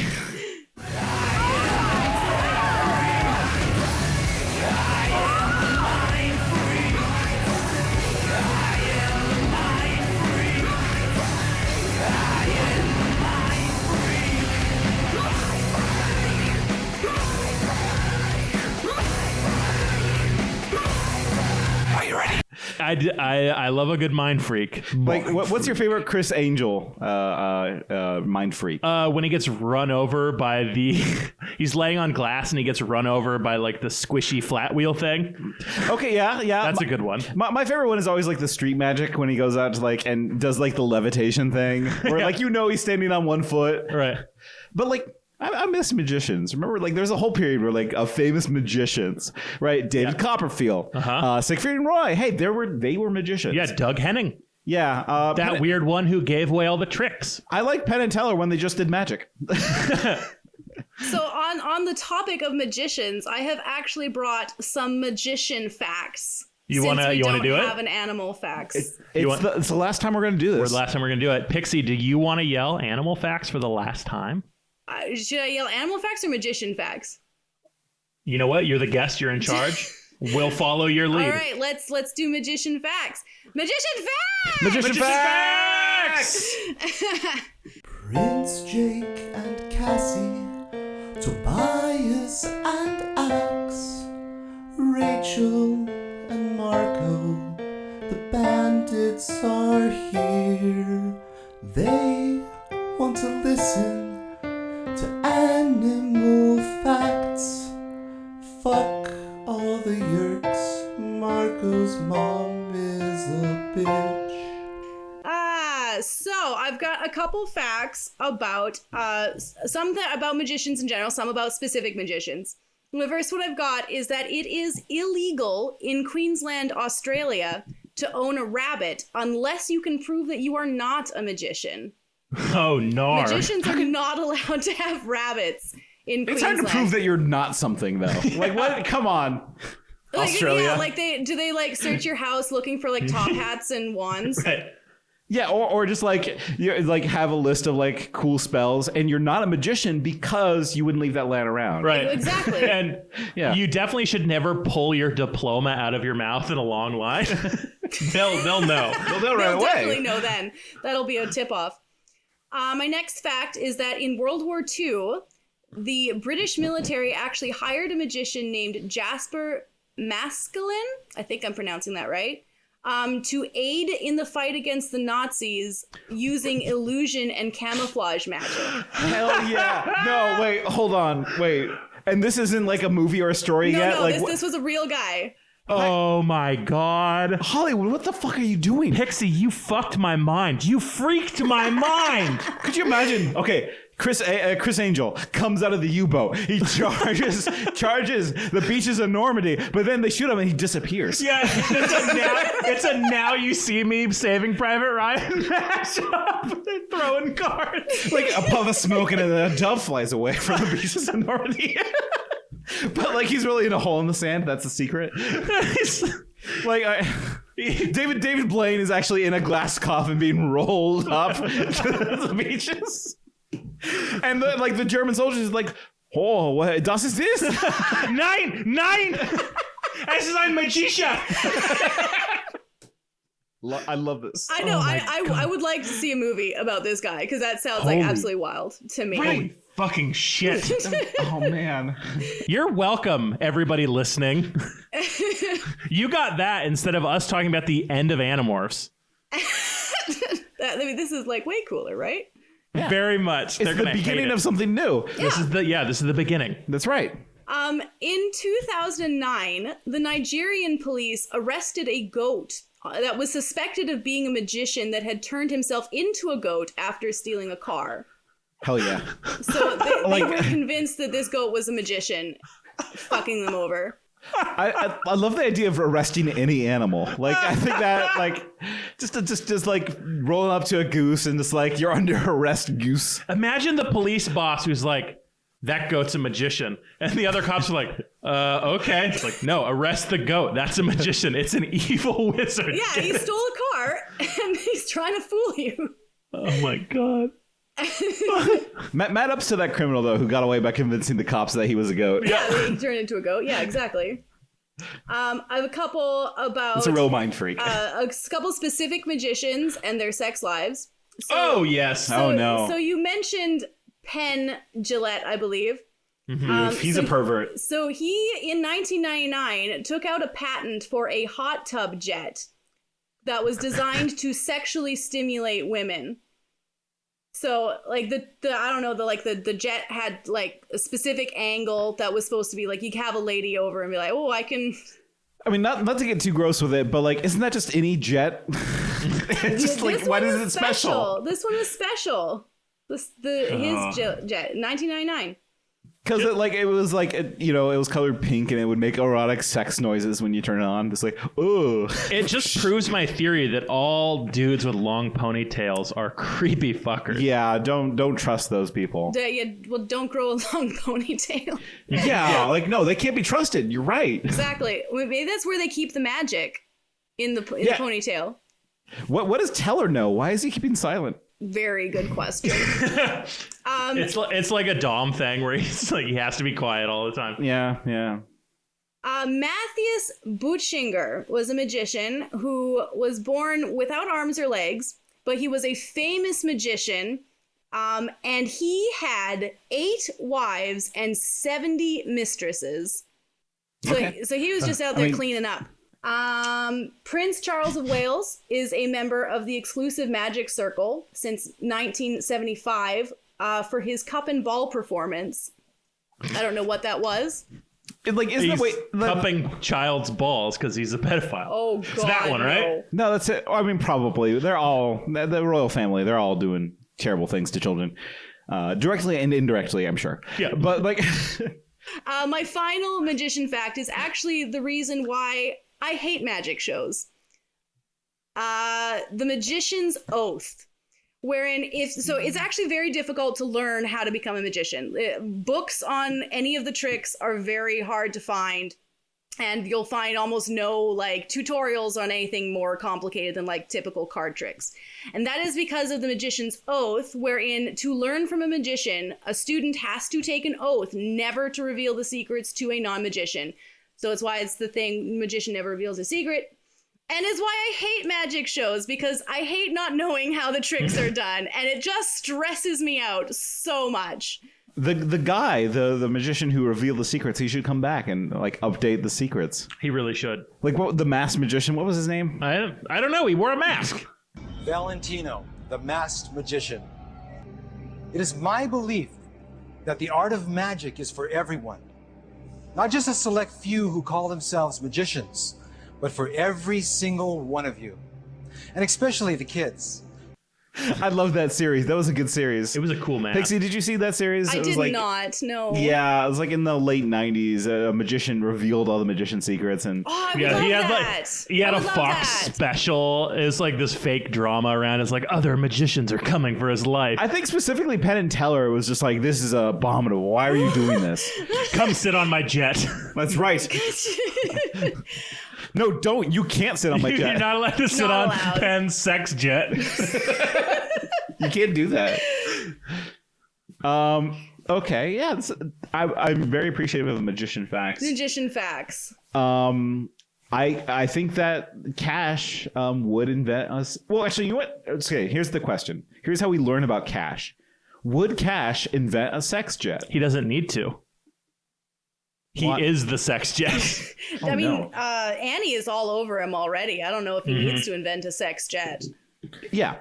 And they sort of put together a deal. Annie inadvertently uses thought speak and Cash hears it. And Annie realizes, oh, fuck, I forgot I could do that. Right. That's a thing. Hey, this is a magician who's down on his luck. We could make a magic act. And for whatever reason, Annie did not squirrel away money. Well, she couldn't. She realized she didn't have her hotel key. She would be wearing a different face. She couldn't get past any of the people. Her life's gone. Bad criminal. You just get a storage unit, right? You put all your money in the storage unit. Nate's crime facts. Yeah, crime facts. You get a storage unit. You put all your money in the storage unit, and then you just have a key. And then when things go awry, you go to the storage unit. Yep. Annie is not a smooth criminal. That's right. Yeah. Annie is not okay.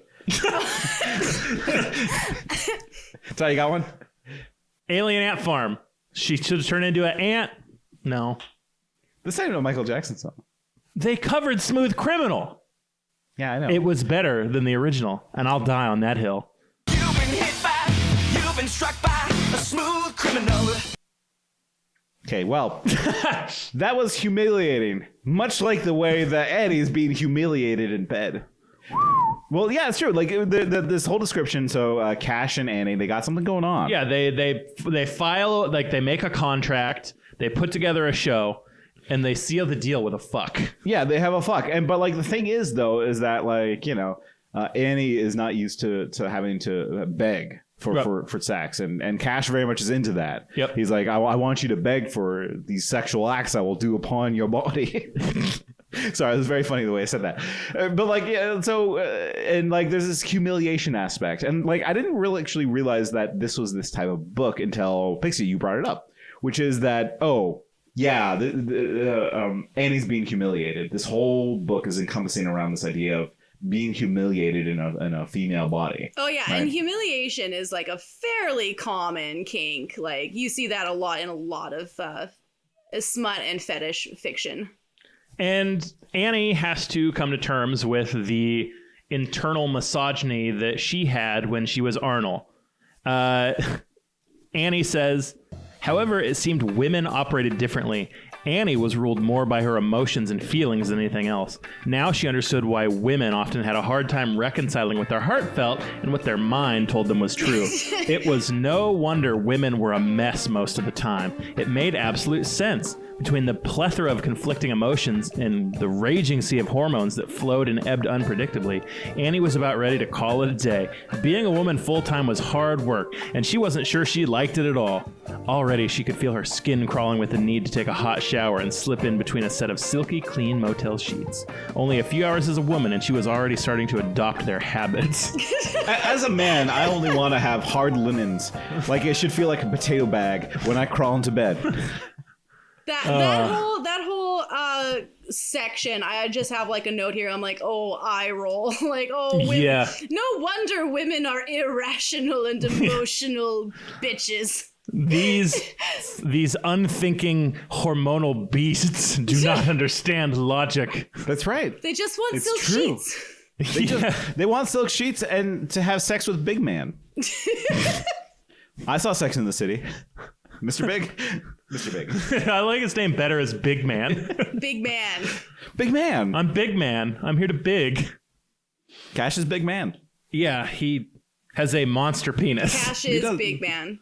Yeah, Cash is Big Man. And honestly, good name, too. Cash is a solid name for a big man. Yep. He was so big, she gasped with delight as he stretched her out. She felt it all the way back of her pelvis, and her body tingled with delight. Cash began to thrust slowly, dropping his head to press it into her forehead. He sucked in a harsh breath when Annie fingers dug into his back, and she lifted up her hips to give him easier access. Soon their pace quickened until they were both making animal sounds, like animorphs, right? Of delight, and the sound of their skin slapping into each other filled the room. Cash moved backwards, so Annie straddled him. He reached behind him and slapped his ass. Her ass. Her ass. I don't know. So I think that's the way that all sex narration should go. Yep. It's like you're describing a picture book. I actually really like this scene. I think that it's like, I get a lot of like emotional connection between them in it, and I think it's pretty nicely handled. I mean, I agree. There's like earlier in the book, the quote I like is rapidly slickening pussy is how she describes her first time touching herself. But in this time, she says, why should she be embarrassed that he could smell her arousal, that he wanted to slide his cock between the wet, aching darkness of her legs? Like, that is a nicely written, poetic way. I think that's a very nice sentence, yeah. It's because she's feeling less embarrassed. Yeah. Hey, like, you know, it's less of like an embarrassment thing and more of just like a natural having sex. She still hasn't quite figured out the breasts yet. She sighed as the pliable weights on her chest came down, enjoying the feeling of cool air on them. Are you saying that breasts aren't pliable? That's not how I would describe them firstly. I would hope they'd be pliable. Yeah, they should be pliable, speaking. Tyler. They should be. That's not their defining trait. Oh my God, why is this even an argument? Well, you seem very upset that they're described as pliable when I'm like, they are clearly pliable. You can ply them quite well. Damn, girl, your breasts are clearly pliable. So yeah, this is romantic, and it's probably the nicest written sex scene in the story so far. I really like the bit where he's like getting her to beg him to fuck her. I think that's a really lovely written exchange. Yes. And it works with the humiliation and the consent of the humiliation and the wanting of the humiliation. Mm-hmm. Arnold has been fully domed. I mean, that's the thing, is that, before he's just pretending to be a woman and he's visiting into women bodies, but now he actually is a woman, and this is him, her, Annie being put in her place. Hey, I didn't write it, but that's kind of the mood here, is that and the acceptance, and right? that she likes it and that she's enjoying it, and it's pleasurable for both of them. Yeah. Not for me, though. I hate sex. Months later. Sex is not very pliable. Months later, another time jump. They're famous magicians. Yay! Yay, they did it. They're very famous magicians. They climbed the ladder. They're on billboards. They're doing street shows. They're doing everything. They have a road crew. Yep. I do like that in both times we've had a time skip in this book, it's just been let's just skip the how they did all this stuff. They're there now. They've got it. Yeah. I agree. Not important. They trust the reader to make the connection. Mm-hmm. Yep. But how did Batman and Commissioner Gordon become friends? That doesn't make sense. We need to know. Fucking nerds. What's up with that Obi-Wan? What's he up to? What did he do in every year between all the movies? I need to know. Did Obi-Wan feel embarrassed that he was an assistant acting like an airheaded Barbie doll who laughed at the silly jokes and looked pretty? I don't know if Obi-Wan felt that way. I mean, that whole segment, I just have a note here yes, humiliation kink, ding, ding, ding, ding. Yeah, still around, but but in a different way, though. Yeah, this is kind of mean-spirited because Annie is thinking, it's I hate acting like this, and then when the crew member is sexist, oh, look at the gams, broad, Cash's response is oh, that's just normal sexism. You'll get used to it so much that it'll be white noise and you won't even have to think about it. Don't even worry about the sexism, babe. It's fine. Yeah. So does Cash know at this point that Annie used to be Arnold? Yeah. I think so. They do, because they talk about it later and about how Cash was yeah, I'd hit that. Yeah, I think Cash does say later that Annie has filled him in on everything. Yes. So. Yeah, Cash is an accepting, loving guy. Yeah. Good for Cash. He's lovely. Yeah. A sweetie pie. Really is. Although he should have stepped up and said, hey, buddy, knock it off. Mm-hmm. Please do not hit on my girlfriend. Yes. But that's fine. We move on. Because a stranger has come to see... A visitor is here for Annie. Right. And the stagehand is well, she looks like... You got to see this for yourself. Wait till you see what she looks like. This is wild. Woo! I'm seeing double. 3 Annies. No, he doesn't say that, though. He wants to tease Annie, not say you have a doppelganger coming to see you. Right. And wouldn't you know it? It's Dana. Dana showed up. Would you believe it? I didn't, because why is Dana in Las Vegas? Right. Well, she stuffs a chloroform rag in Annie's mouth and takes her hostage. I love that. And I wanted to particularly mention that one because Tyler, you're a nurse. How does the chloroform trick work? Is that a real thing? You see it in movies all the time. Nope. It doesn't work like that, does it? No, you got to really hold it over all their air holes for a long time for it to work. Well, what is it firmly and tightly and evenly, you're packing a snowball? And if you were to do that to someone, do they bounce back just fine after? I mean, yes. I mean, with that, they'd probably be a little hazy, but they'd probably also be fine. I'm sure chloroform actually does knock you out, right? I feel like it would. It would, yeah. You would lose consciousness. I mean, if you inhale any substance long enough and it's not air, you'll be knocked out or worse. Yeah. Sorry. Ether. Yeah, you'll have a good time too. So, but I love the idea of just chloroform rag for bring it back. It's classic.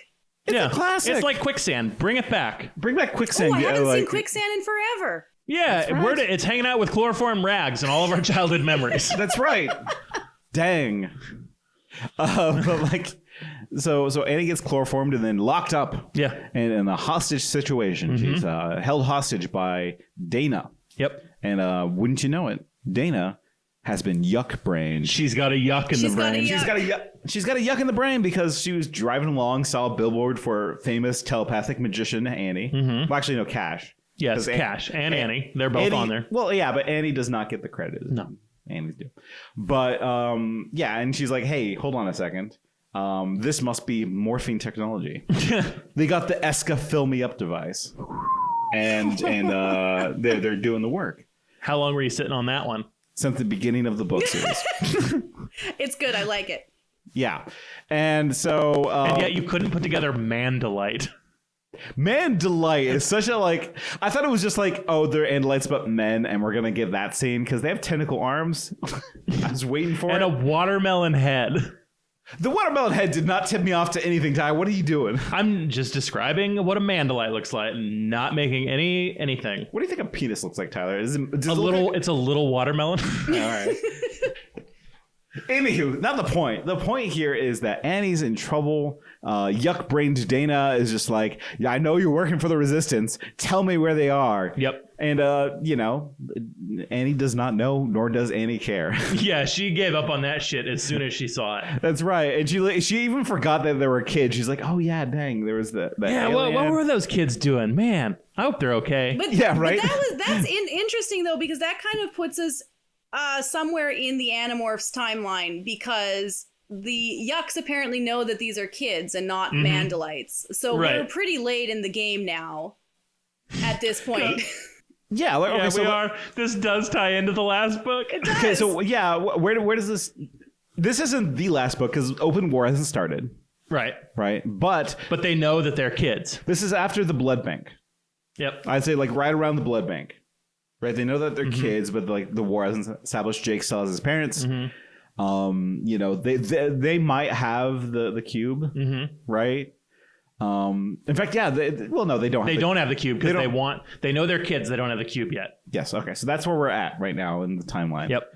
So this is actually a very important moment, right? Because if Annie gives them any details, right, like they know that they'll capture these kids. And Annie even says, "I don't know their names, but I saw their faces. Fuck, they'll just know." Oh no, this is bad. This is bad news. Bad news. What's even worse news though is that Dana has a yuck in a jar. Just waiting to yuck brain Annie, and like there was like some sexual tension that I wasn't quite understanding. Like it's just not my thing, but like there was a sexual tension of like I have a yuck here in this jar. It might invade you and take you over even further. I think it's like a submission thing, right? Where it's like you will be fully submissed by this alien. I definitely picked up on that tension as well. And what's funny is that when the Excel sheet for like signups went up, the one I really wanted to sign up for was book number 33, The Illusion, aka the Tobias torture book. But that one was already taken. But that is my favorite book in the whole Animorph series, specifically because I really dig this kind of like power exchange shit. Like, this is really fun to read to me. And I think I had felt that like Dana had really good like villain banter back and forth with Annie. I really liked that a lot. Yeah, she's this book's Visser 3. Yeah, she's great. Well, the thing about Annie too is that she's used to having power at this point in the story, right? She had power of morphine, so she, Arnold at the time was fucking around Vegas and taking control of the town, right? Lost control, became a woman, but still had the power of being a attractive, famous woman. But now, oh no, she's going to be fully taken control of, right? And I don't know if she likes it or not. It's not clear. No. I mean, she doesn't like the situation, but like there's this curiosity that's like throughout the dialogue, and I wish I could find an example of it. And the yuck looks down on Annie. Yeah. Annie says, "I'm famous and people come from all over the world to see me." People come from all over the world to be duped. That isn't something to be proud of, Dana scoffed. You and your paramour, he is your lover, isn't he? What a cliche the pair of you make. I'm sure surprised he hasn't come rushing to the rescue. This is how it goes, right? You have such archaic and sexist human notions. Yeah. I love how the yucks are just like, you humans are such prudes. Yeah. Go beyond gender is what they say. And Annie even says, well, they're not archaic and sexist. It's just simpler if I'm the assistant. He knows the tricks and he's got the charisma to be center stage. And Dana says, but you have the power. You should be the boss. But Annie does not want to be the boss. No. Maybe that's what's going on there. And that's when Annie reaches out in thought speak and yells, Cash, come save me, please. I need your help. I'm being held captive. You have to starve him out in 3 days. 3 days. Cash, remember 3 days. Please remember 3 days. 3 days. Remember that 3 days. And then slurp.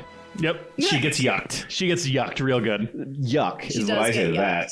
That's very yucky. And so there's a brief moment here that I really enjoy. Radisher's been yuck brained. So yuck-brained Dana and yuck-brained Annie are talking to each other. Mm-hmm. And they're saying these humans, it's morons. Right. But okay, we got the information we need. We should really go back and report to higher command. And it's yeah, but I kind of like this body. They never let us explore bodies. Yeah. Then the other one's yeah, that's true. They never let us do that. And they start motioning towards okay, this scene's going to happen, right? Yeah. The two yucks are going to fuck using these hostage bodies. Right. And he's no, don't do it. No. I really think this is a fascinating scene for a couple of reasons. Firstly, we kind of get in Animorphs, especially in the Visser novel, kind of almost exploring the concept of yerk sex and the consent issues inherent to controllers having sex. But of course, Animorphs is a children's series, so it can't actually go there. But this does. Yeah. And it's very uncomfortable, which is exactly what I want it to be.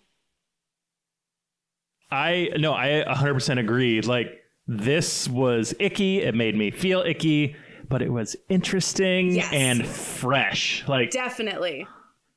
I mean, if Annie would, if there was that sentence, Annie was just oh no, don't do it. No. And but the thing is, it gets interrupted, right? We don't actually see that scene. No, right? We don't see it actually play out. But the bit leading up to it, where she's what does she say? She says, stop it, her mind screamed. She didn't want to have forcible sex with a slug-infested woman. There had to be a way out of this. That is just whew. I was that's some pretty heavy shit right there. Yeah, and this is not that book. This is not that fetish. It is not, but the fact that it kind of plays with that a little bit and kind of explores how horrific that would be, I just thought was really interesting, especially since Visser almost does it, but not quite. Mm-hmm. Right. This is another thing where this person has obviously read Animorphs and wanted to explore this at least a little. A brief, a little dip their feet in. Yeah. Because all of us adults who have read Animorphs have thought, oh, they would do this. Oh, they would definitely. do this, and it would be awful. Nate, what do you think? I think that the thing about the yucks that I appreciate is that they say this. Yes, but their notions of beauty are horribly backwards. For instance, on this planet, they think stick-thin women are attractive. Imagine my disgust. Beautiful women should look like slugs, only bigger. That's right. But honestly though, it's funny that they don't play with the alien thing more. Yeah, they really don't. It's because again, this person has the thing that they like, and they write it. Right, which is gender swapping. Mm-hmm. It is not alien. It is not goopy alien sex, and that's probably why this scene doesn't happen. Right, yeah. Is they don't want to have the goopy alien sex scene. They want to have the I'm a man, but I'm a woman now. Mm-hmm. Right, they like writing that scene. Right, you don't want to mix up all your fetishes because then it'll just be a scattered mess. Yeah, a soup, a pool of sexual fetishes. I mean, filing if that I was into the Sherlock sex house. If I was writing this, I would definitely focus a lot more on the consent issues inherent in controlled sex and what that emotional tolls that takes on the characters, because I just think that stuff is really interesting. Right, what if they were stuck in the floor? What if they were stuck there? What if you were stuck in a floor and then someone fucked you? And your ass and your pussy were out there to be fucked, and your mouth too. What would happen? What would happen? That's right. I'd fuck a floor bitch. Ew. Gross. I would. I'd do it. I would. Oh, okay. You'd only write about it, tourist. Okay, but like, how about we have a little fun before we report this? Did you know that humans find it hard to resist the flesh? Horror washed over Annie. We should try out these bodies, Dana whispered. I think it would be interesting to have fun with a morph myself. Don't you agree? I agree. And then they start touching each other. And then all of a sudden, bang! Bang! In rolls Cash, somehow, although that scene is very fuzzy. I didn't actually, like, reading it, like, I didn't know Cash actually entered until Cash's name was said. Right. And he holds them, like, this is the most boring chapter of the book, I think. Yep. He holds them hostage for 3 days until the slugs die. Well, one thing I had a question about that whole chapter, because, like, he's got concern for Annie, like, oh no, is she going to be okay without food and water for 3 days? But I'm like, why don't you feed them? Yeah. They can have food and water. Right. You're only starving the yucks. You don't need to starve the people. See, I think this scene was boring for you, not for the writer. I think the writer actually liked this whole, I've tied up these two identical women, and now I will deny them food and sustenance, because it's a control thing, I think it's yes. It's a fantasy. I'm here about that story. How does that affect the larger Animorphs war? Yeah, what does Kryak think about this? Do you think the Ellimist is just like even noticing what Cash is doing? I mean, yeah, the Ellimist chose Cash. Clearly. Is this Arnold/Annie? Is Tumen a part of this game? Or is Tumen? Jesus Christ, not again. Tumen. Yeah. It's a withholding fetish kind of thing. Yeah. Where it's like, oh, am I going to make it? Am I going to make it? And at one point, Annie's able to overpower the yuck and says, make them wait 3 days. And he's like, oh, yeah, that's right. 3 days. I forgot about that. Yeah, okay. It seemed very important when you said it to me earlier. The yucks do slide out of the two women's brains. And even Cash is like, ew. And he kicks one on the ground and like nudges it. Like, that was one of my favorite little bits. Yeah, I love that part too. Because it's just like, if I saw a yuck on the floor, I would get like a pencil and just like poke it a little bit. Yeah. This is gross. He pokes it to make sure it's dead before he steps on it. You just get some salt and pour it on top of it. That's what I was thinking too. You salt these yerks. They might like it though. Like, we don't know if it might not just be water that they're covered in. Like, it's, slickle juices. Yeah, rapidly slickening yucks. Right. So it's just like, maybe salt wouldn't work. Maybe it would make it stronger. But like stepping on it real hard. Probably would do the trick. Yep.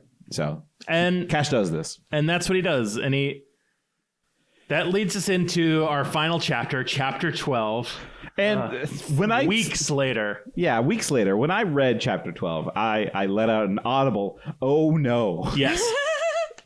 Yeah, this is like, sure, there's been problematic stuff, misogyny, like all kinds of awful shit in this book, but this takes it a step further, I think, where it's like not, quote, fun anymore. Well, it's just like, man, I know what you're going for, but there's a different way to approach this, which is, okay, so what happens, right? So Cash frees Dana and Annie. Mm-hmm. Annie, of course, has a place in Vegas. Dana does not. And Dana's just sitting there traumatized and shaking, just like, I had a slug in my brain. And so Annie and Cash adopt Dana? Yeah, why not? And Annie, why not? Right, and Annie even calls out that Annie can't have sex anymore because she's traumatized by what happened to her. And it's like this weird sort of post-trauma, like, adoption weird thing. Which, again, like, you can tell the writer is a fan of the books. Yeah. Trauma is involved. I think it's kind of nice how it acknowledges that they all have trauma now and they're trying to help each other deal with it.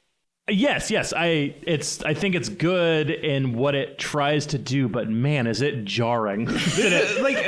There's an exploitation to this trauma that I do not feel okay with. I was like, oh, we're going to talk about the consequences of actions now. Okay, cool. I mean, like, there's a part where it's just like, wait, why are you adopting Dana? Yeah. Why can't she just go home? Yeah. Would Dana's life have been better for it? Maybe. She would probably still be stripping in the same club. None of that mattered, though. Dana needed a place to stay, at least until she got back on her feet, and Annie was able to provide that. It was the least she could do for borrowing the poor woman's body, and for much longer than she'd expected to. If it eased her sense of guilt, all the better. I mean, that's about, look, okay, that all kind of makes sense, right? Like, yeah, hey, this person's in a bad spot. I owe her one by accidentally. Well, I definitely owe her one, right? Besides, they'd built a good life together, the three of them, bound by tragedy, but remaining together out of choice. That's right. Chosen. They've become a chosen family. Yeah, they're a found family. And what does this found family do now? They go to a bar. They fuck. They go to a bar. They get a little drunk, and they start exploring each other's bodies. Yes. And it's like, okay, man, this is rough because this is exactly what I would do. Right, because like, hey, if I saw a clone of myself, someone took Nate's body and made a clone Nate. Oh man, okay, well, hey, clone Nate. What are you doing? What are you doing later? what are you doing later? Do you just want to try something? I mean, like, hey, I'm not gay, but I do want to know something real quick. And Tyler, you would too. Of course, duh. Everyone would. Yes, of course. Everyone would do the thing that they did. Yeah, absolutely. But I think the important question is this incest? Right. No. It's masturbation? Yes. Well, okay. No, it's not though, because like Arnold is there's two separate entities. Yes, they are. Right? Yes. They're not twinsies. No, they just look the same. Right. But to anybody looking in, like if they're a couple now, anybody that meets them is probably going to be like, so what's the deal here? Like your sisters. The deal is that they stole a glance at Cash, who slipped off his boxers, allowing his long and hard erection to spring free. Both women made purring noises in the back of their throat as each one took one side and showered Cash with kisses. Spring, long hard erection to spring free. Yeah. And they have a little throuple, and when they have their like sex, they lay in bed and they think, wonder what those kids are doing. Wonder what the Animorphs are up to. Hey, we should help them. Why don't we send them money? Yeah. Like, that's a nice thought. It is a nice thought. Like, send them money. We didn't really talk about the class analysis that goes on in this book very much because, it's not very in-depth. But there is some. Cash is like a low-wage worker who hates his job as a worker. You mean Arnold? God damn it. Yes, keep doing that. Arnold hated his job, his life. Hey, Arnold. Shut the fuck up. I see what you did there. I was avoiding that all episode. And like he hates his job. He's just an average working schmo. Then he comes into money. Like all throughout this book, it's like, oh, I'm trying to raise my standard of living. Like this person understands class in a way, but never explores it. Arnold understands the symptoms of being poor, but doesn't understand the causes of being poor. Yes, which is why they suggest just sending money to the Animorphs instead of helping them fight. Help. Yeah. Right, and it will, because they don't steal for whatever reason. They don't like stealing things. But it's also like funny, like when you think about people's fantasies. Like, hey, what is all pornography if not like understanding and fulfilling fantasies of people? Right? Was that line in WandaVision? Yeah, I would say so. Yeah, sure. What is pornography if not coming everlasting or whatever? Very apt. So the fantasy at first for Arnold is, I want to get a bunch of money and drugs and sex and just go forever. And that's the fantasy of somebody who is horribly depressed and oppressed in their life. Mm-hmm. Right? Because we know in the long run, like, hey, that doesn't last. You can't do that forever and be satisfied. Right. You'll turn into like those lotto winners that like earn like, millions of dollars and like blow it all in like a month and just go back to where they were. Mm-hmm. Yeah. Because they their fantasy is, I wish I had money. Yeah. I wish I just had some autonomy in my life, like do what I want and have what rich people want. Yeah, and money does buy freedom. Right. But what Annie understands at the end of this book, which is that she doesn't necessarily want cash. Well, she wants cash. Yeah. Right. But like she doesn't want lowercase c cash. She doesn't want money. Yeah, she doesn't want money. She doesn't want drugs. She doesn't even want like random sex. She wants love. Right. At the end of the day, this is a romance book. Yes. Yeah. I think that there's romantic elements here. And like, so it's like, okay, yeah. And that's why it's important that Dana shows up too. She wants to love somebody else, but she also wants to love herself. Yep. She wants to like look at herself and see that like, oh, I'm a hot babe. Yep. And also there's a hot man there that likes the way I look. And having Dana show up and augment that, is a fulfilling life to Annie, I think. Yeah. Which gave this book a bit more read than I think it deserves. That's fine. I mean, look, good media is a collaboration between you and the creator, right? And sure, Wait, okay, are we doing this part where we're like, do you recommend this book? Do you like this book? I do recommend this book, especially if you like Animorphs, because on the very last page of Animorphs, let me read it so I have it exactly right. God, she puts a lot of ads at the end of her books. Oh, You gotta do it. You gotta do that hustle. Yeah. So Annie suggested, I know what they look like and the town isn't that big. We should be able to find them with a few hours of searching. Dana looked thoughtful. It might just work. Okay, great. Cash exhaled. So we're really doing this, huh? Dana, what do you think? Are you up to it? After a long pause, Dana nodded and wrapped her arms around both of them, making a cocoon of bodies. Let's do this. Yeah. They talk about helping the Animorphs and end it by quoting Rachel. Are you kidding me? Yeah, the person that wrote this loves Animorphs. Are you fucking kidding me? And so I think that this. If you love Animorphs, you should read Animorphs. Yeah. I think it's really fun. I think it's cute. I do understand the hesitation with the misogyny aspects, but that, as I've said, that is pretty part and parcel to this genre. So if you can stomach that, I think it's a really cute book. Well, in like all pornography, you have to decide whether or not it's for you or not. Like, Definitely. For me, I'm just like, I don't like the misogyny. It makes me feel bad. Like, it's just like it does. Geez, but if it's your thing, sure. Like, this might be a good book for it. I think the descriptions are competent, right? Like, sometimes they're very funny. But Tyler, you said it yourself. This is the first pornography book you read. Yeah.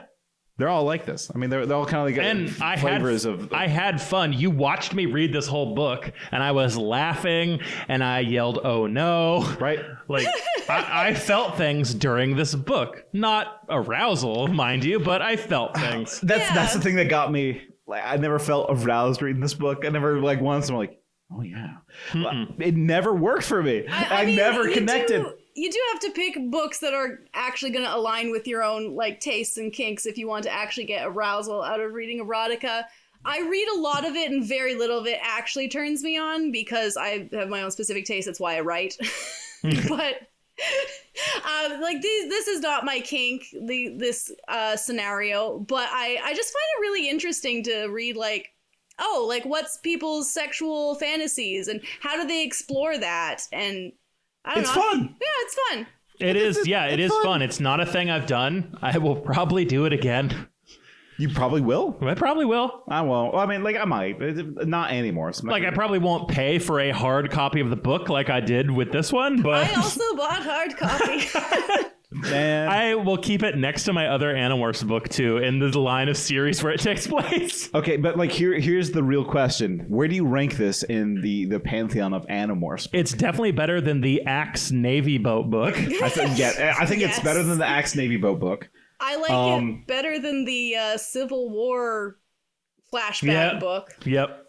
I liked that book only because that was a fun episode to do.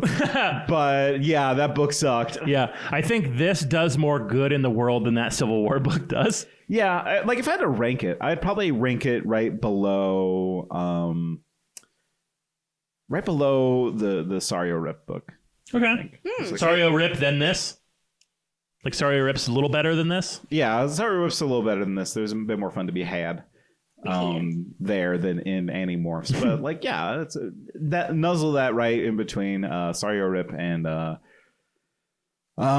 Civil War. Yeah. So, Pixie, tell the people where they can find you. You can find me on Twitter at First Order Pixie. You can also find my blog where you can find all of my books as well as reviews of books. I actually have a review of this book on there as well. Oh. So I review erotic and adult literature, and I also write it. So you can find all of that at rosesbooks.home.blog. And just a heads up, I write pretty like hard kink stuff, so just mind the warnings. I've got warning tags on everything. Perfect. We're soft innocent boys. We did not delve as deep as we could. Hey, another pun. Hey, there it is. This is the last episode. Yeah, this is the end of the podcast. How do we want to end this? No, we're not gonna. Do we owe them anything? Do we owe them an ending? It's all in your hands. Oh. That's the ending.